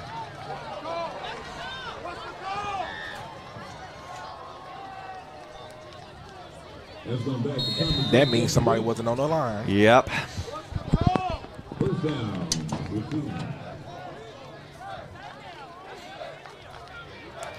Had to read the lips of the white hat, but he did say illegal formation. It was not false start. 1st and 15 back in their own territory at the 49. Moody hands off to McDonald. Baby Z bowling his way back into Panther territory. Good run.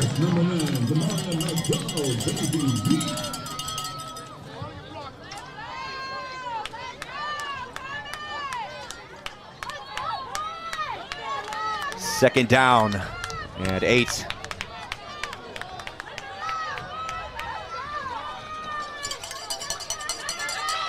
Give McDonald again. Only gains about 3. It'll be 3rd down.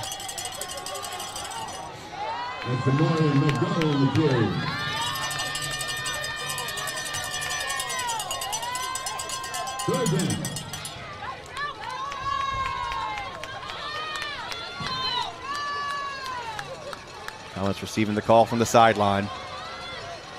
It's no huddle offense. 3rd down. Eli keeps it himself. Moody tripped up. Yeah. He is 2 yards short of the line to gain. 4th down. Shoestring tackle right It was. He's hurt. Not what you wanted to see after these several weeks of Eli Moody being out for the season and his enthusiasm for this program, dying to get back onto the field. Oh, if they doing that, that's a cramp. I hope so. When they do both legs like that, that's a cramp. That's at the very least. That's what you want to come out of this. It was just that's a scary moment for a second because he wasn't moving. Looked like he might have hurt his knee again.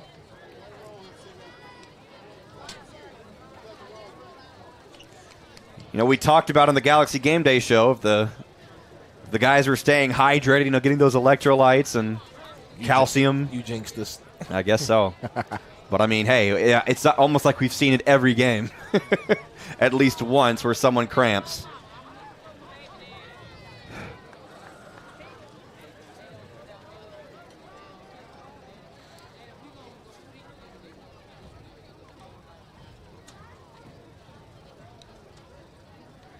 They are taking their time working on Eli.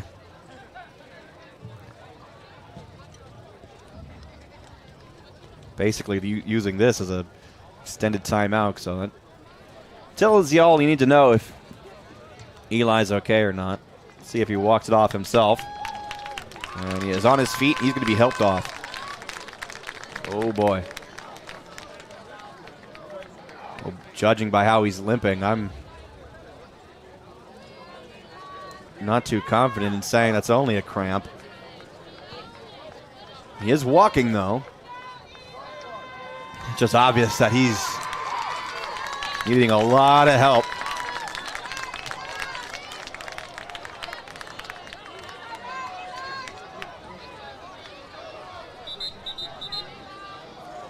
Fourth down and 2. Comets coming onto the field. Kingston Burnett at quarterback.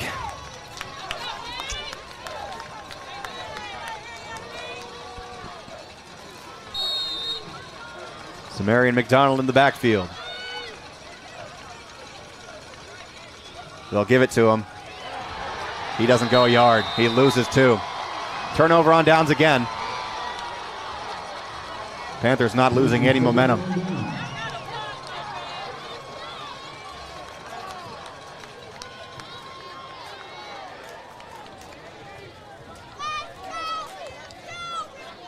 I mean, you're running out of chances here. You just spent the first 2 minutes of the second half. Do Tom be running? Moving the ball well. No, it's not. Tom running like a mug. First and 10 for Heber Springs.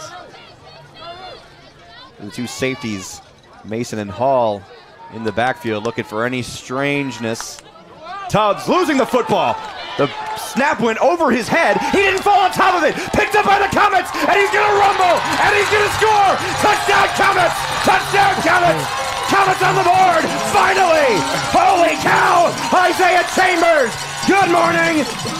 We are alive! Holy cow! I like to say that's an early Sully nomination right there. No, it's not. No, it's not. No, it's not. Good morning, Mills Comets. Finally, the goose egg is gone. That's definitely a Sully nomination right there. I'm not going to win no Sully. Come on. You went off. Cool. Yeah. Submit it. See what happens.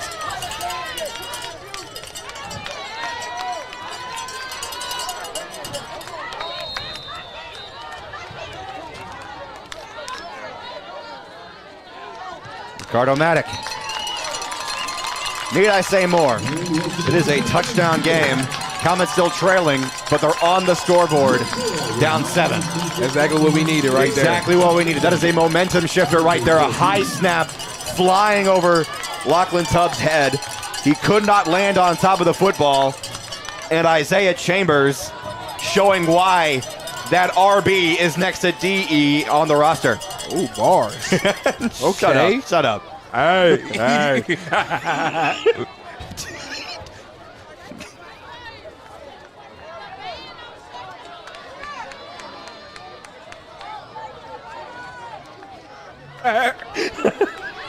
Yo, you cut the mic over, we laughing. Triple X the play. Triple X the play. We're being silly up here. I'm sorry. There's Coco lining up to kick. What's his real name, D-Rob? Coco. Amen. And amen.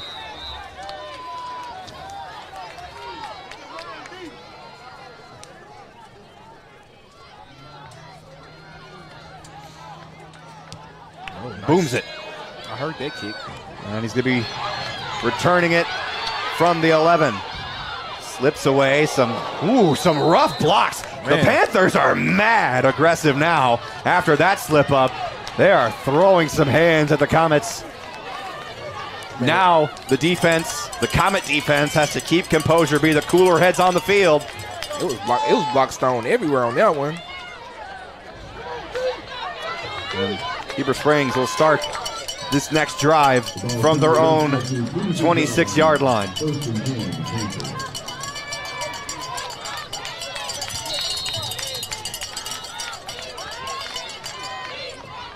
Lachlan Tubbs, good snap that time. Look out, he has a man behind him, has to throw it away. Hit as he threw it out of bounds. Incomplete.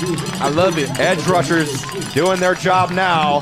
As I saw Jamarius Green charging behind Lachlan Tubbs.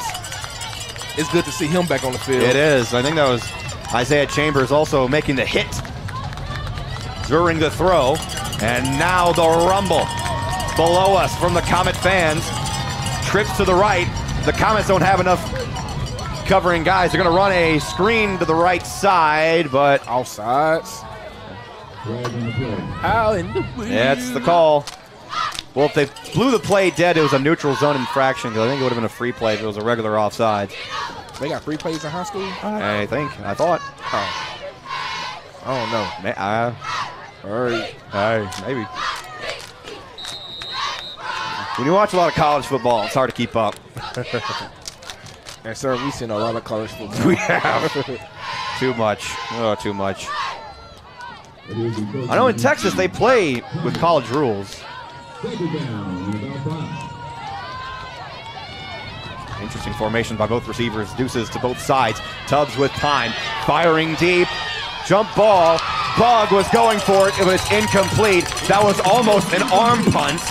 Bug really wishing he had that one, but either way, it's third down. The Comet fans are alive and well below us. I like that battle for the fight right there from both guys right there.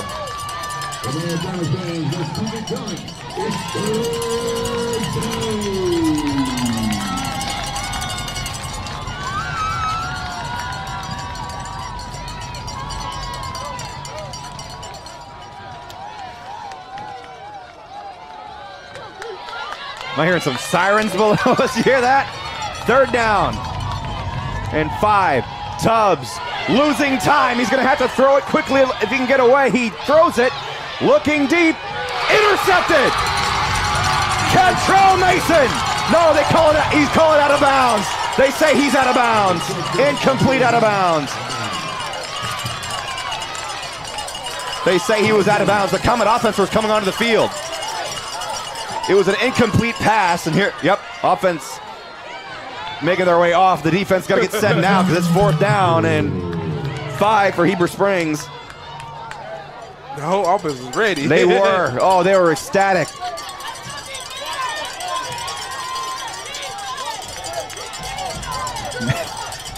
Ken had the ball in his hands, but I guess that far official saw his foot step out of bounds. Either way, a high snap on the punt. Seth Dudek has to chase it to the end zone. Can he get it away? And he does. Bug comes down with it. And already, as soon as Bug comes down with a football and a punt, they go crazy, and they're going to call Heber Springs as a late hit out of bounds. Late flag after Bug goes out of bounds.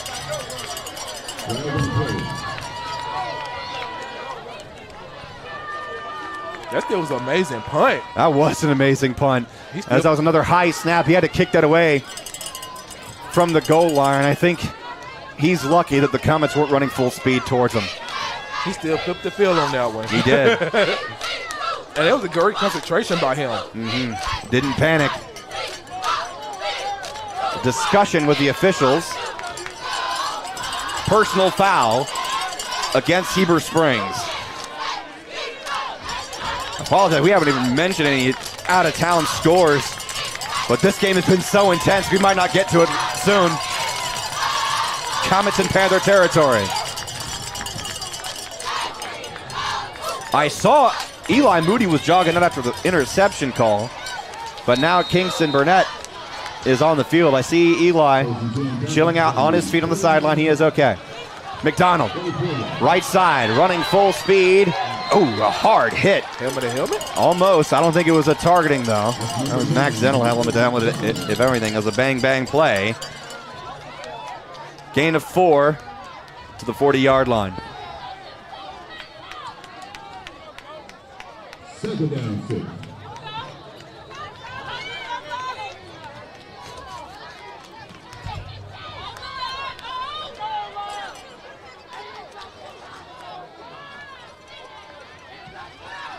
King throws. TJ. Went south and is now going north. Far sideline, out of bounds. Here comes Eli Moody back onto the field. Both quarterbacks staying in, I think. As they will they sub out McDonald? Yes, they will. Never mind. Or will they? They're bringing out Maddox Parker. Double QBs on the field now. 1st and 10. Approaching the red zone.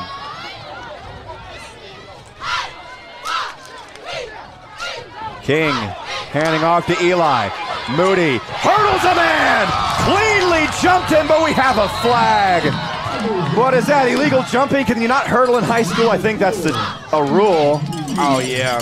Oh, because that's a safety rule. Yeah. Eli, oh no. Like four years ago, I think 4 or 5 years ago, Jabray Shaw had a hurdle right there on the sideline, right there in front of Sam Pittman. Oh. And they called it back. In front of Sam Pittman. No, they call it a holding. That gives Jabray a spot on the roster, I think. And Jabray was so much fun to watch. So was Anton Pierce, QJ King, Charlie Collins. Yeah. Can't forget about Turk or Chauncey Haynes. I mean, can I go on? Just let me clear my throat. We can keep going. Just go down that whole roster. The past four or 5 years, man, the combination, man, has a lot of talent. 1st and about 18. Kingston caught. Jaden Hicks. Oh! Breaking tackles. Trying to slip away. He's a few yards short of the line to gain. It'll be 2nd down and 3. Oh, my God. Man, oh, man. He just made 1 guy miss, 2 guys miss, 3 guys miss, and he's finally corralled. Hey, giving them ankles. Giving them ankles. It'll be 2nd down. And about 3? I can't count. Oh. I mean, what a great pass, too. That went through the hands of a Panther defender on that pass, and Jaden kept his composure making that catch. On 2nd down, Burnett hands off to McDonald. Oh! Chicken strip breaking tackles and breaking ankles, too. Oh, my God. And he gets the 1st down into the to the 9-yard line. It'll be 1st and goal. Oh, snap. We need a replay. We might have to. We need a replay on that one. We'll be fast enough to grab it. Oh. Because the Comets have 1st and goal. Just save that. Save it. Just save that replay. Save it. We'll look at it later. Yeah. Eli Moody in at QB on 1st and goal from the 9-yard line. Moody keeping it himself. Gain of 3. Oh, my God. Ooh. You saw that too, didn't you? We were stuck on a man. We're trying to get up. Ball at the 6-yard line. 4 down territory.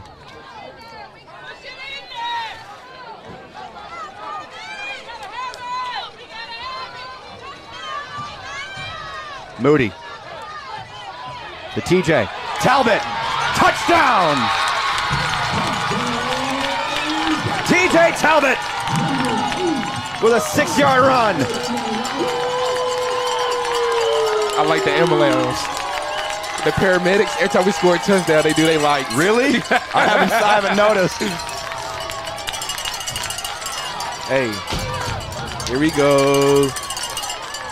Oh my God, but McDonald? Oh my God. He made that man eat the turf. Ricardo Maddox ties the game. 14-all.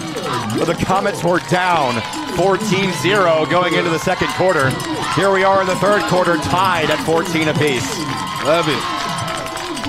Love it.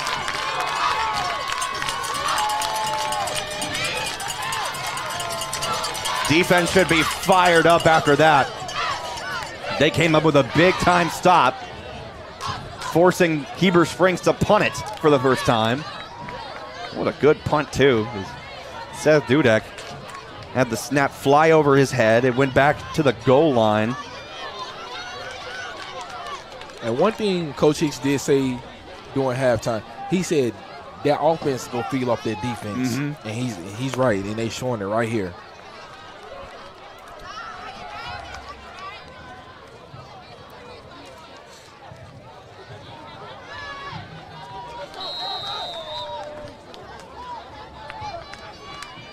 Here goes Coco, booting it. Will take a bounce and lost the return man. Kama's gonna have to chase him down. He picks up at the 5, and he slips away. He's being dragged at the 15. Flag comes flying from downfield. I don't know, because that flag came way up in front. I'm trying to see what he called, because that referee didn't call it. Aiden Isom on the carry. I mean, he picked up that ball from the 5 after losing it off the bounce. Personal foul face mask against the Comets. He called it from the 50-yard line. He did. He was way upfield. And we had a referee on the 20-yard line that's right there in it. That might have been the right call, though, because I saw Isom's head go back, so I was wondering if, because I didn't see a hand on the face mask, you know. Any gloves on that bright white face mask, but it's okay. 1st and 10 for Heber Springs from their own 33.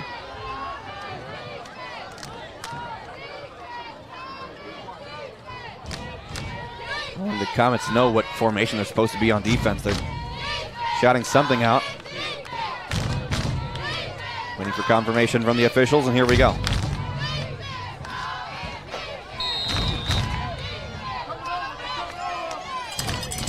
Tubbs under center. They're going to toss it to the left side. They're going to running a wing T offense here for a gain of 8.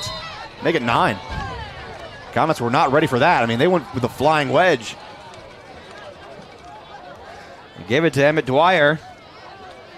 And a wall in front of him.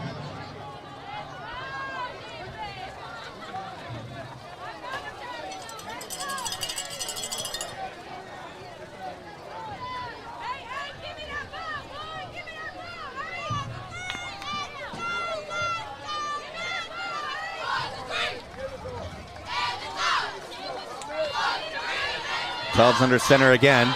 There was a false start on Heber Springs. Everybody in the building saw it. That tight end jumped, and that'll back him up.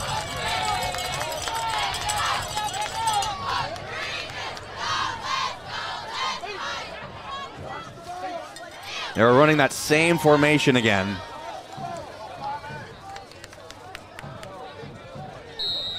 A wing T. Or broken wing. I'm not quite sure what to call it. So loss of 5 from the penalty. It'll be 2nd down and 6.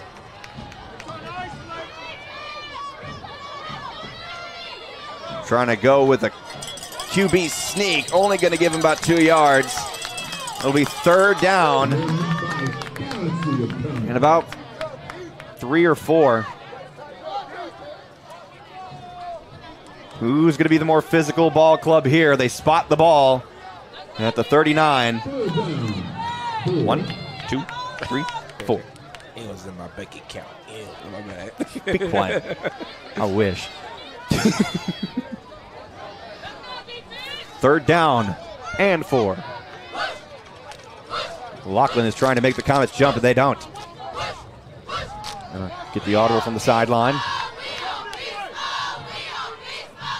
Toss to the right side, and the Comets got to him in the backfield. A loss of 1. He false started on that one too. Yeah, but we'll take it.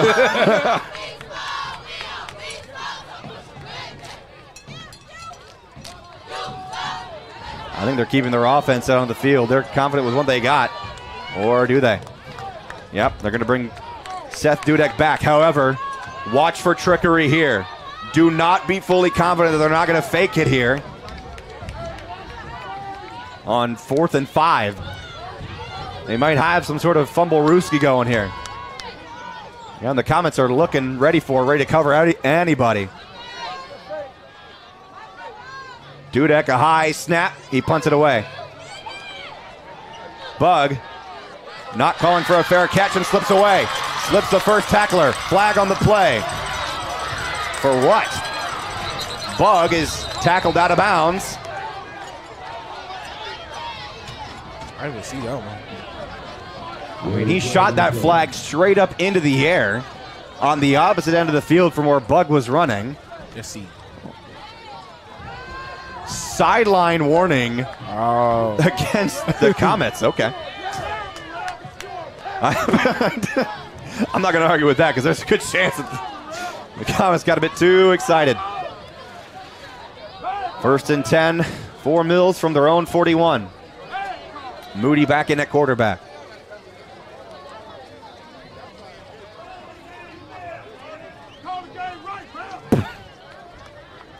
Mr. Haynes up here running the clock. He's just unhappy about something, but it's just not us.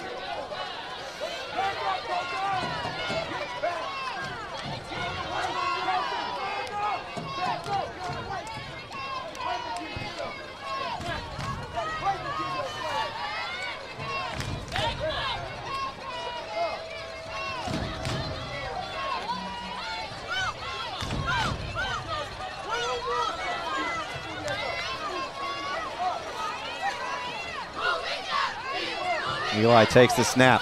Pocket collapsing. He's looking for Slater. Short.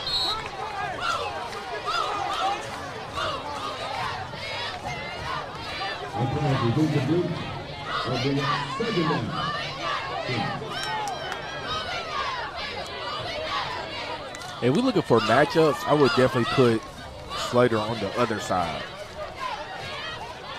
And we want to look for matchups.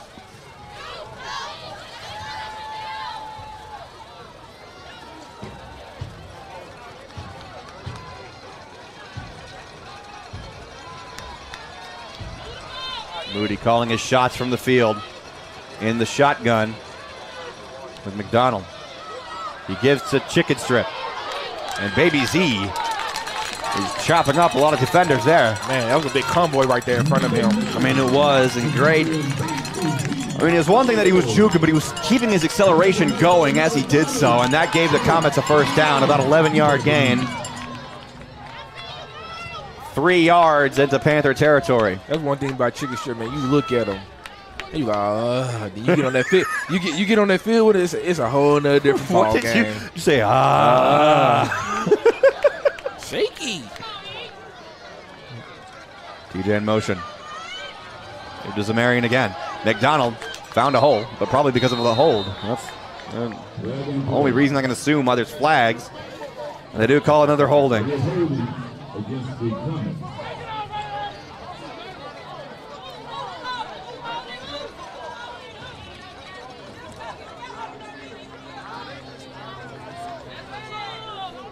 I've noticed a holding call every time a Comet blocks a Panther so hard they fall to the turf. I bet you that's part of the holding, and now that knocks the Comets way back.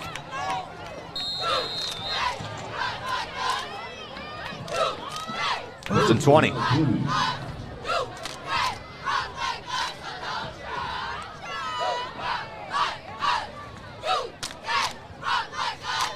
"20 seconds on the play clock.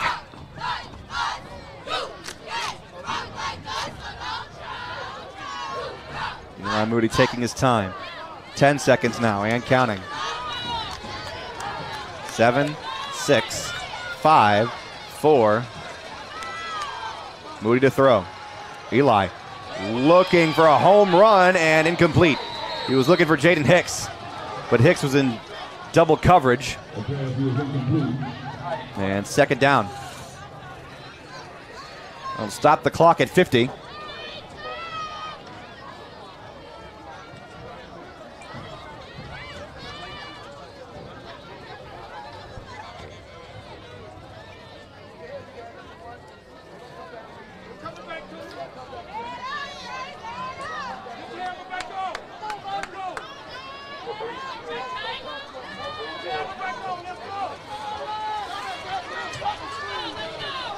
Second down and 20. Moody.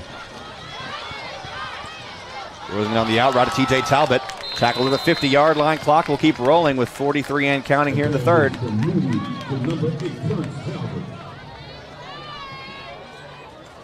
Now it's third down and about 13.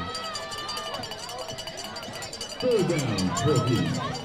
The game clock is ahead of the play clock, so the Comets could ideally go for one more play here before the fourth, if they wanted to. The game clock is about 2 seconds ahead. Greg Hunter is calling the plays, and they're in formation. 10 seconds left here in the third. Moody to throw. Eli losing time. Can't slip away. May have got away with a face mask. No flag called. And we're going into the fourth quarter with 4th and long for Mills. And we're going to keep it right here. The Comets are now spotted. When we start the fourth quarter, they'll be at their own 45. And, I mean, I don't see any reason why they would go for it on 4th down, as they haven't had any luck converting on 4th down. Right. Might be looking to pin Heber Springs deep. I definitely punt the ball here. Your defense been playing good here in the second half. Let them continue to play.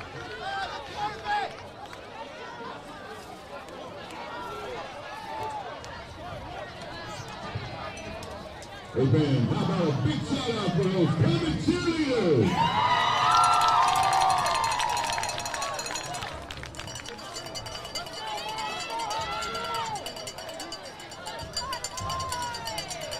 Here we go.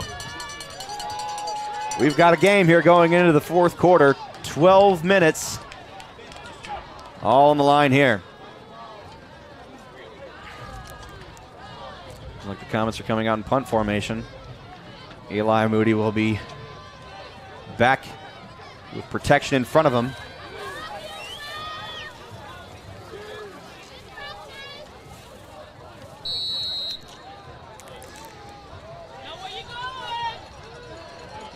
They change up their formation a bit here in to punt it. 4th down and about 17. High snap. Eli's going to come down with it. He's not going to be able to punt it. No one's blocking. And a flag. A flag has been thrown. Face mask. On who, though? That's the question, because it was thrown while they were wrestling with Eli.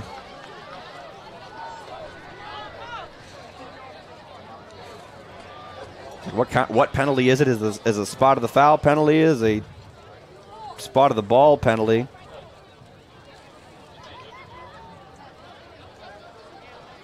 Personal foul, face mask on the Comets. The penalty was declined. Panthers deep in Comet territory now. After a massive mishap on the punt.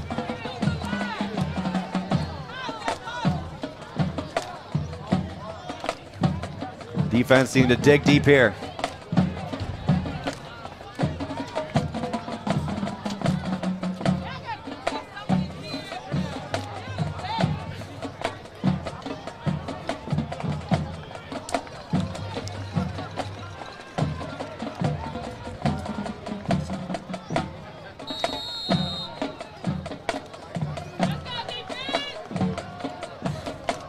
Tubbs giving to Isom.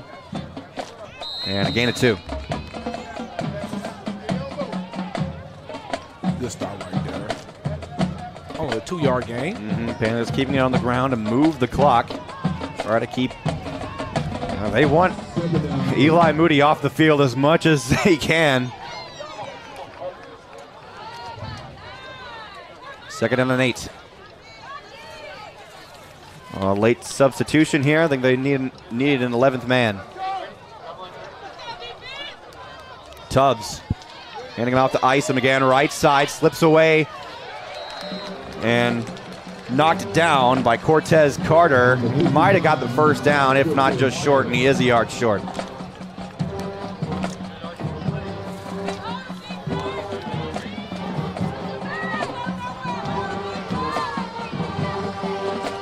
on, fans, let's make some noise. It's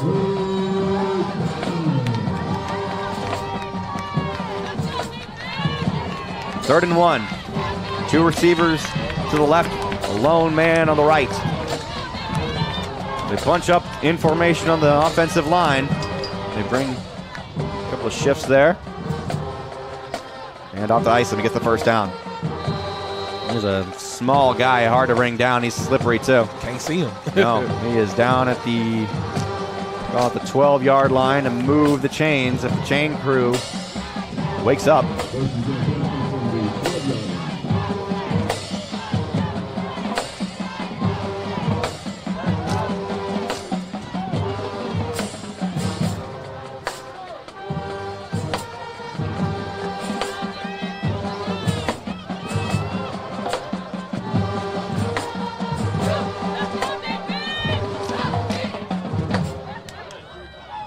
Tubbs keeps it.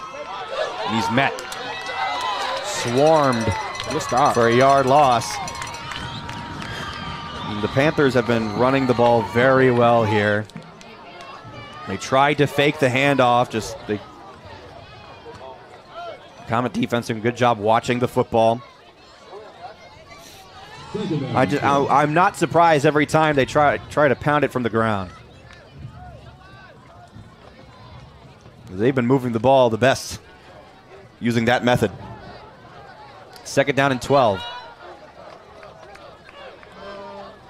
Tubbs fakes the handoff, throws, tipped and nearly picked off out of his receiver's hands and nearly picked off by the Comets. Ooh, man. What was that on the deflection? That was Frierson. Wish he could get that one back, because that was, for a split second, could have been right in his hands. Now it's 3rd down and 12.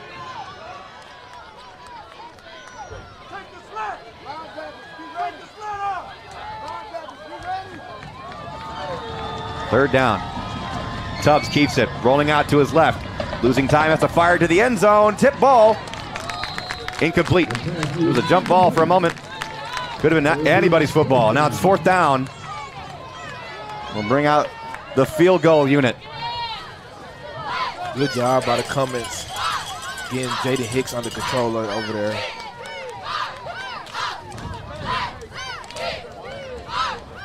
So, Golden Tate will kick it from the right hash.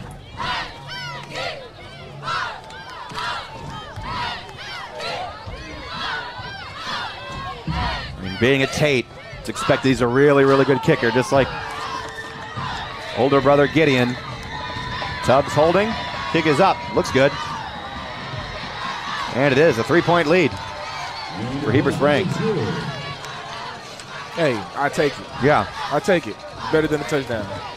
Better than the touchdown, but I know the defense, I could see the frustration down there. They were wanting it to be 0 points on that drive. That was the first time Heber Springs has scored, I believe, since the first quarter. And now they lead by 3. Time for the offense to bounce back here. You've had the whole game making those mistakes. Now it's time for you to go all out here. Play your best football. That's all you can ask for.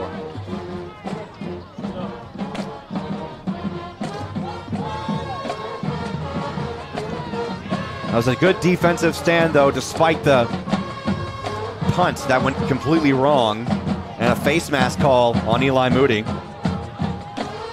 That gave Heber Springs great field position to start that drive regardless. And now Heber Springs will kick it away.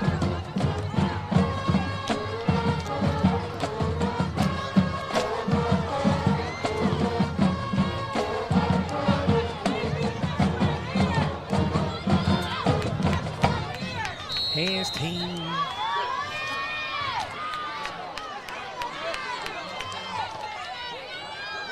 Tate pooches it into the hands of Alan Hall. Hall shifted to his left, and he's finally wrapped up. They'll mark him at the 37-yard line. Here comes number 5 at quarterback, Kingston Burnett. They are really rotating the QBs frequently.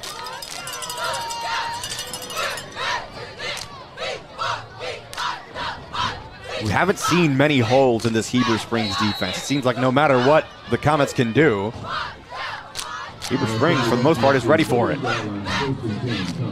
DJ in motion. They give to McDonald. Baby Z was brought down by his ankles. And that's kind of the reason why, because just a powerful runner as Zamarian. It's hard to bring down, but the Panthers have been doing a really good job stopping him. They have an injured Panther on the plays, wobbling off to the sideline. There's McDonald lowering a shoulder across the 50-yard line. Maybe it's plays like that you need, because I think Heber Springs are starting to struggle bringing him down because he's just making these chunk plays. Now at the Heber Springs 49. That was Dice Young, who was holding on to the back of his leg, wobbling off to the sideline, and a flag. All starts again. It's crazy. Nah, I can't say it.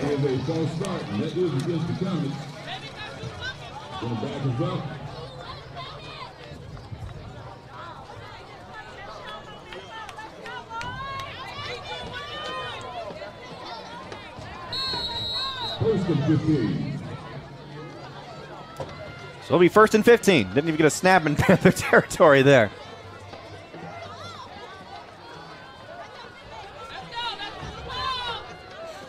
Ten seconds on the play clock. Kingston and Eli in the shotgun. They got to work here fast. 3 seconds, 2 seconds, 1 second. There's the snap. And they called the timeout. Having to burn Comets' first timeout of the half to prevent another penalty. So they didn't have a delay of game called on them. They looked like they were trying to work some magic here. I think the coaches didn't like what they were seeing. And that's what took so long for that snap. Yeah. And this is the most intense game I think I've ever witnessed in recent years. We've only been doing this for so handful of years. Even year one, we barely had many games like this. I think we had a couple. I think we won. I think we will play. I think was it Whitehall we played here. The Whitehall game was crazy. Turk to kill Madison at the back of the end zone. Play that went viral on that catch.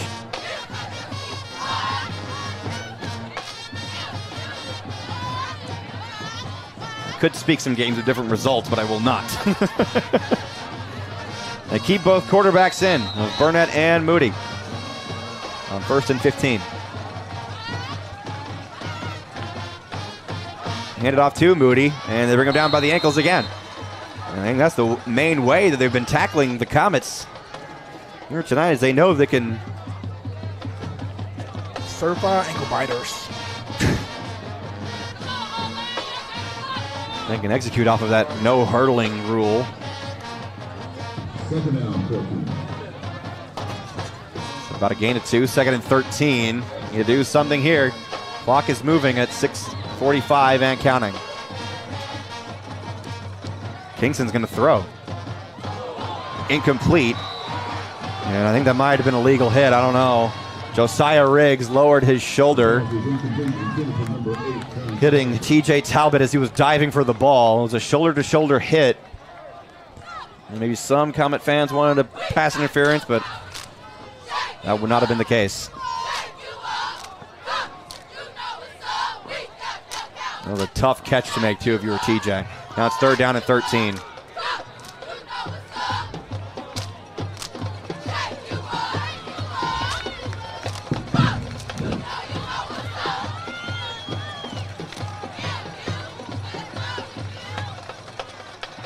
Kingston rolling out to his right side, looking for Hicks. Overthrows his man. Oh, my goodness. We got a point.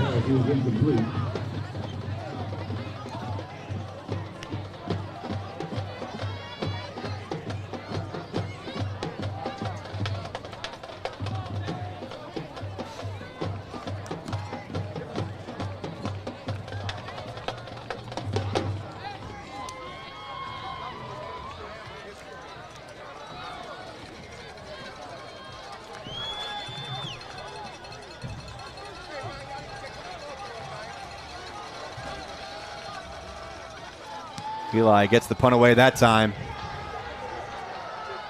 Gonna take a Comet roll.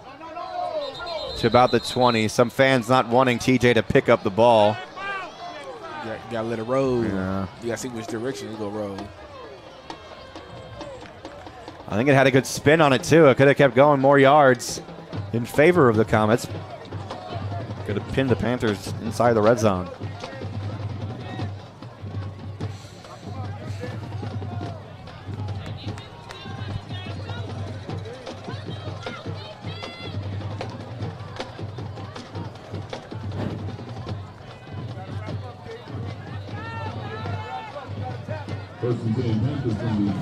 Lachlan Tubbs back in at quarterback. Hands it off. Oh my gosh. Demarius Green. Aiden Isom had nowhere to go. A loss of 2, second down. Ball now at the 19-yard line. We'll make it 2nd and 12.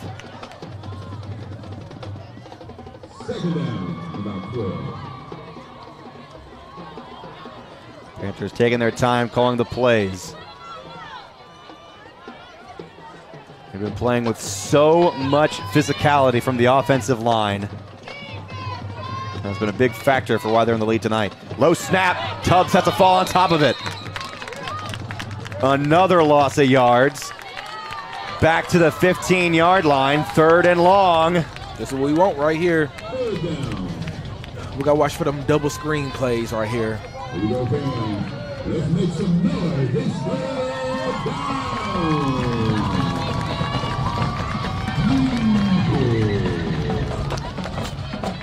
Panthers are going wide here. Looking to throw it deep. Comets cannot be caught napping now. Tubbs. Firing to the sideline. Jump ball. 2 Comets had their hands on it, but neither of them came down. It was either TJ or Bug.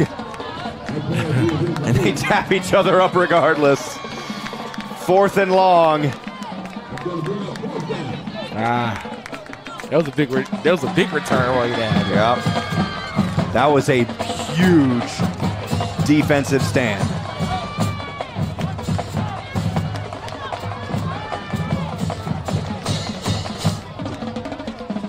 They bring Dudek, who's back at the goal line to punt the ball away.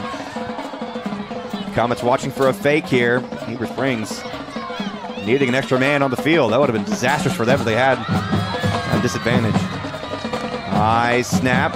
Dudek gets it away. Bug, deep to return, will let it roll. Will he pick it up? No, it is picked up by the Panthers. Eli Buffalo downing the ball before it can roll anymore. Let's go, offense. I don't think there was much backspin to that punt. This is it right here, guys. I mean, every drive is important. But every drive is more important than the last. You got to click here. Eli is coming up. Back on the field as the lone QB, Kingston. Will rest on the sideline for now. 1st and 10.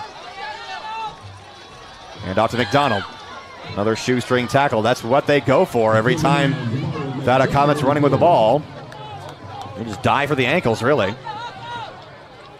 The Panther was slow to get up. Caleb Carr seemed a little bit shaken after that carry by McDonald, but he's still in the field. 2nd down, 7. Coach Gray got to back up. Moody keeps. Did gain a yard. Well, he's lucky that he did. Because, my gosh, he was getting swallowed up at the line of scrimmage. Now it's 3rd down again.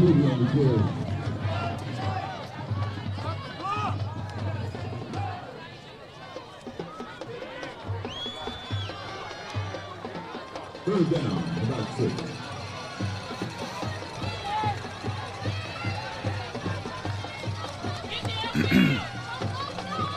Third and 6. Moody. Screen to Maddox. Double pass looking for Slater. PI. On who, though? That's on defense. Because, yeah, I think Chase was being held. That honestly saved a touchdown. Automatic first down. Don't call it yet.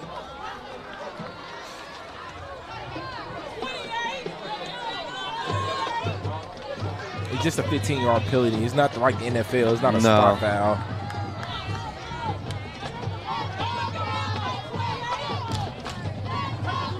I don't see what the conversation's so long about. Yeah.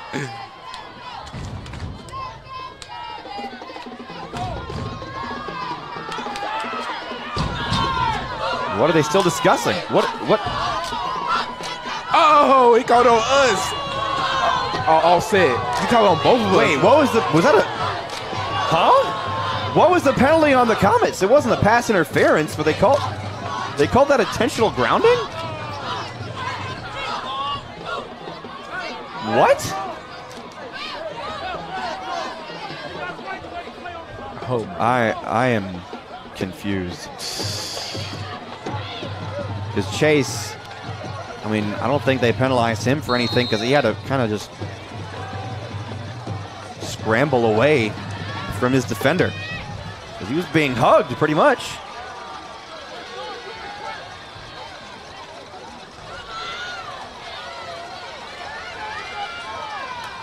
But what? I don't get that. Closest thing I could think of, that was intentional grounding. That was the most nonchalant intentional grounding call I've ever seen. Third down, Moody to Slater.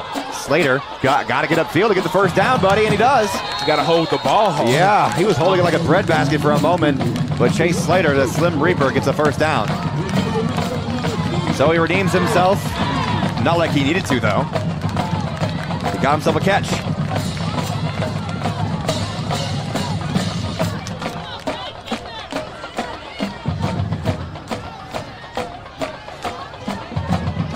Moody. Flags. Let me guess, false start. Well, the Comets are unhappy. Another flag. What are we doing? Why are we throwing a tantrum? Why are we throwing a temper tantrum in the fourth freaking quarter? So it is a false start. An unsportsmanlike conduct. Losing your temper just lost you more yards. Why are we doing this? And the clock is still moving.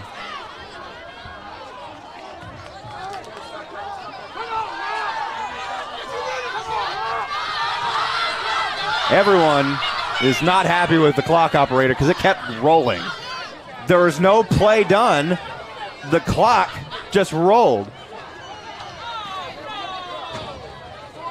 So it's 2 penalties on the Comets. Might as well knock them back 50 yards here.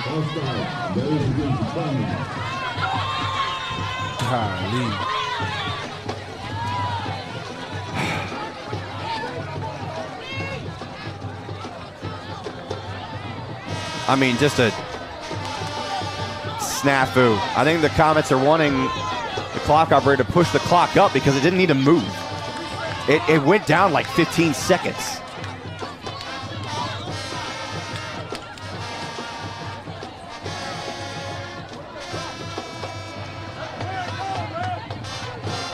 What is this going to be? 1st and 25? I think Coach Hunter's going to make a call to clock operator, tell him what time needs to be on the clock here, because it did not need a roll. And all the Comet fans below us were not happy, and the clock was still rolling.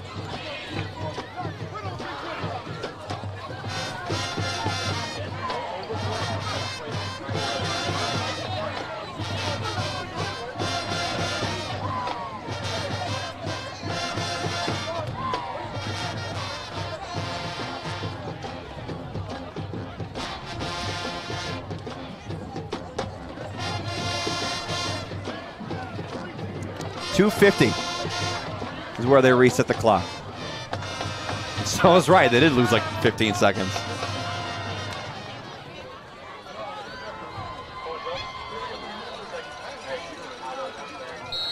First down and forever. First down and dig somehow.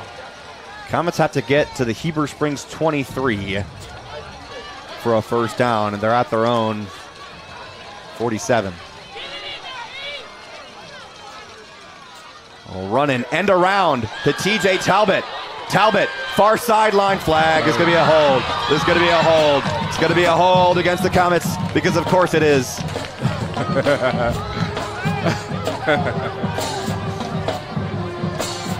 Yep, there it is. Wow. Maybe I'm just blind. I don't see it, but I don't get it. I didn't see one either.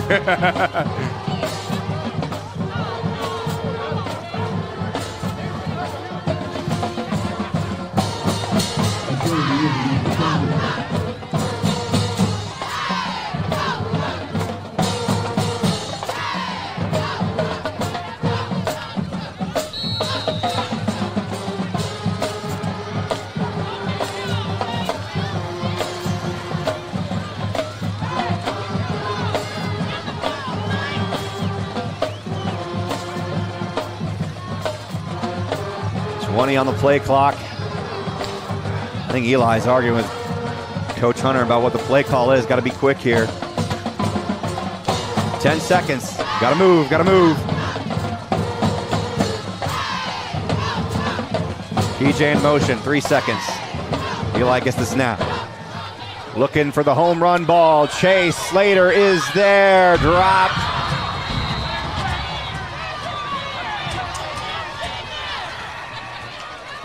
Second down. Yes, that was still first down.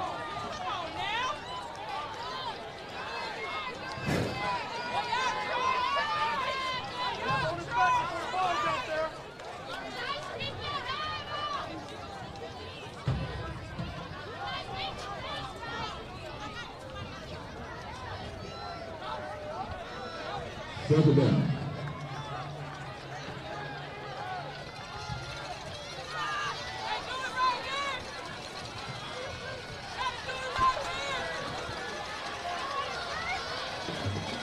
Second down and a mile.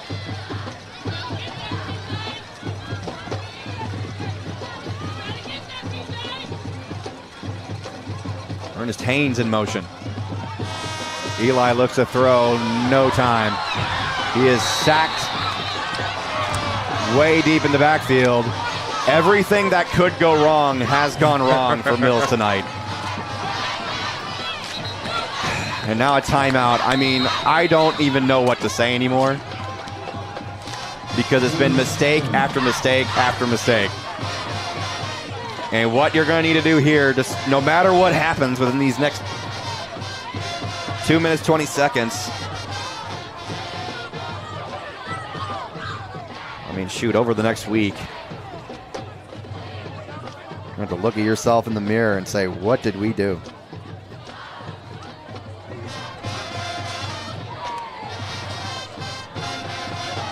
I'm going to check again the schedule. I think I got conflicting ones. Oh, to my God. verify where we're going next week. Yeah, so we are going to Forest City next week. That's what it says.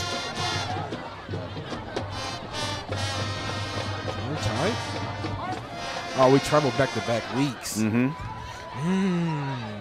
So after this home stand, you got back-to-back road games, one at Forest City, one in Searcy at Riverview High School. Then you host Hall, host CAC, end the season at Lone Oak on their new field.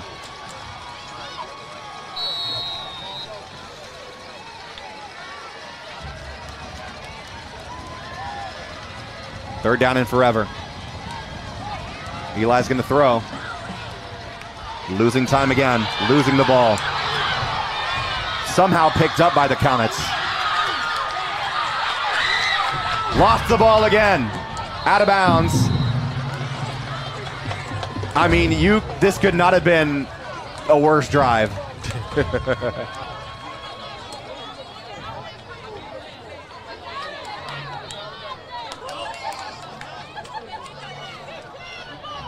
Man, oh man. Yeah. Fourth down and basically the entire field. I don't know how the Comets could keep their offense on the field. I don't think they will. I think they're just going to go for a long punt here. Punt as far as they possibly can. You got to go for it because you only got 2 timeouts. I guess so, yeah. I don't know. I just don't know anymore. And timeout. And we just used it. That might have been the last timeout. I don't know. Or was it? It's not being counted correctly here.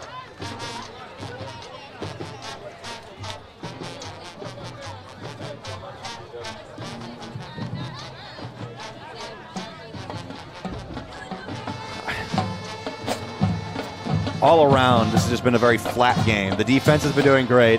They've been bouncing back. After those, first 2 scores from Heber Springs, Comets were down 14-0 for the majority of this game. Defense making some good stands. Offense struggling to execute and capitalize.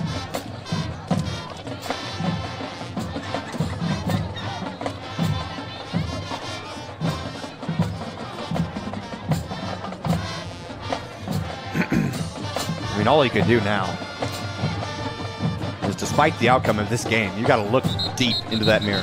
Yeah. And say, what am I going to do at Forest City next week?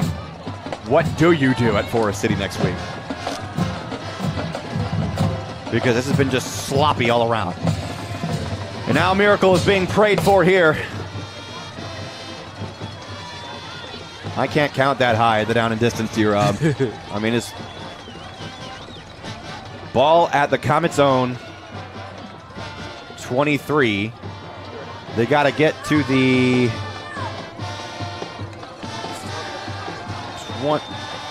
23 to 23, I think. My, oh my. I think that is 4th and 80.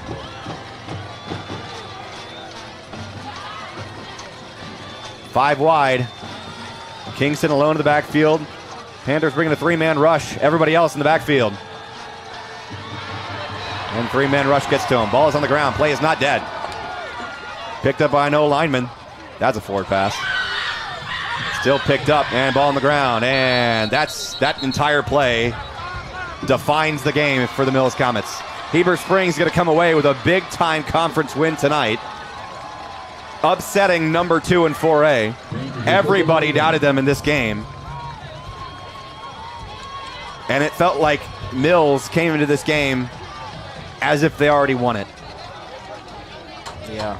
And, I mean, this is echoes of Valonia 2 years ago on senior night. Wouldn't you agree?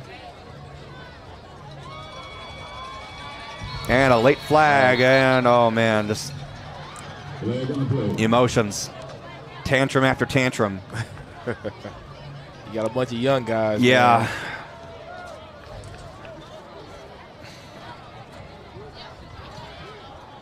Even so, you got to keep your field.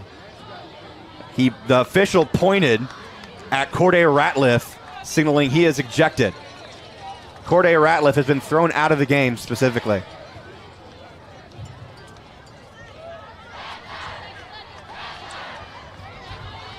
Well,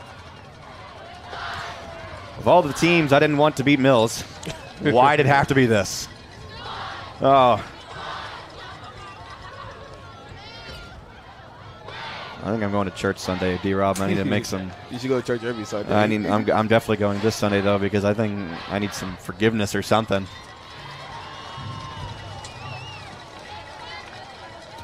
This is brutal.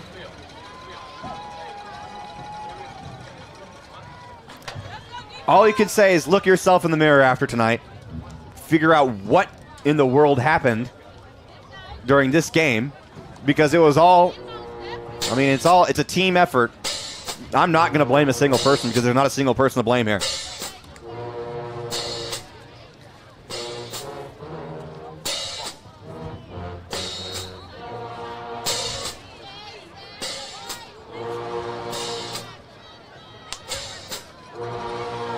And there's the knee.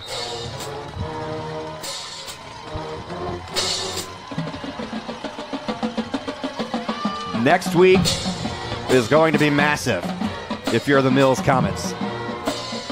All you can do is move forward from a loss like this. And I mean, congratulations to Heber Springs, though. My goodness. They played a championship effort tonight. They wanted it way more from the jump, and you could see it. I mean, so much so that they wanted the ball first.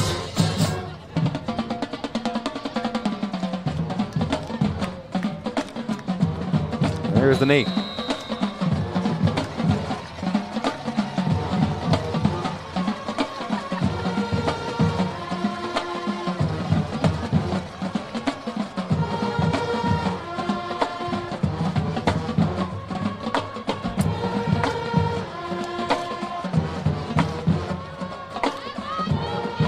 The season is far from over. Yes, sir. But this is a wake-up call game for the Mills Comets. Wake-up call.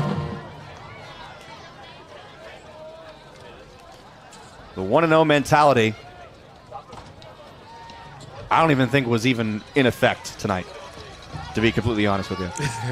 It just wasn't there. Nothing was clicking. Defense did great. They did everything they could possibly do. And something was terribly wrong with the offense. And that's going to be adjusted within the next 6 days. I can guarantee it. I might come to every practice just to see what goes on. I am so curious to know what happens to adjust this going into next week. I mean, what can you do if you're the Mills Comets? You got to do everything now. Once again, congratulations to Heber Springs. They earned this game because it was very clear. They wanted everything to do with this game, and the Comets probably didn't arrive until halftime. So, we expect each and every viewer who tuned in tonight to do the same thing as you did tonight. Next week, we want all of you to join us as we head to Forest City. If you can't make the drive, that is A-OK because that is far out. That is way up in northeast Arkansas. That's the only place in this conference I've never been to yet, D-Rob. It's not that far. It's not, well, I don't know. It feels like it's far away with all that flat land. Hey. It's going to be a fun drive. It's going to be a fun game. Taking on Forest City. It still was a great ball game tonight, man. Shout out to the Heber Springs Panthers coming down here to the Dixon Road, handling the business, doing the upset because they definitely had the cards against them tonight. They prevailed. I said it during pregame that this Heber Springs team, they moved the ball pretty good, and they still showed that on tonight. So shout out to Coach Carmichael and that coaching staff over there, man. Job well done for them. For the Mills Comets, it's back to the drawing board. Hey, it's just one game. It's just one blemish. That's okay. Our goal still remains 1-0. That'll have to come starting tomorrow. Because right now, the Comets are 1-1 in conference play. The first loss of the season. Falling to Heber Springs 17-14 here tonight at the Galaxy. And finally, after the longest homestand in forever, we hit the road to Forest City next week. Can't wait to see all of y'all joining us there. And I think Chauncey makes a good point that this loss is going to humble the young guys of the Mills Comets. We can't wait to see you next week as we hit the road to Forest City. For our entire crew, Trent up top, Kenneth on the sideline, the Dr. Shanice running the production, and the birthday boy, Big Unleaded, Darius Robinson. This is the voice of the Comets, the proud voice of the Comets, Trip Keeter, saying good night from the Galaxy, exit 3, Dixon Road.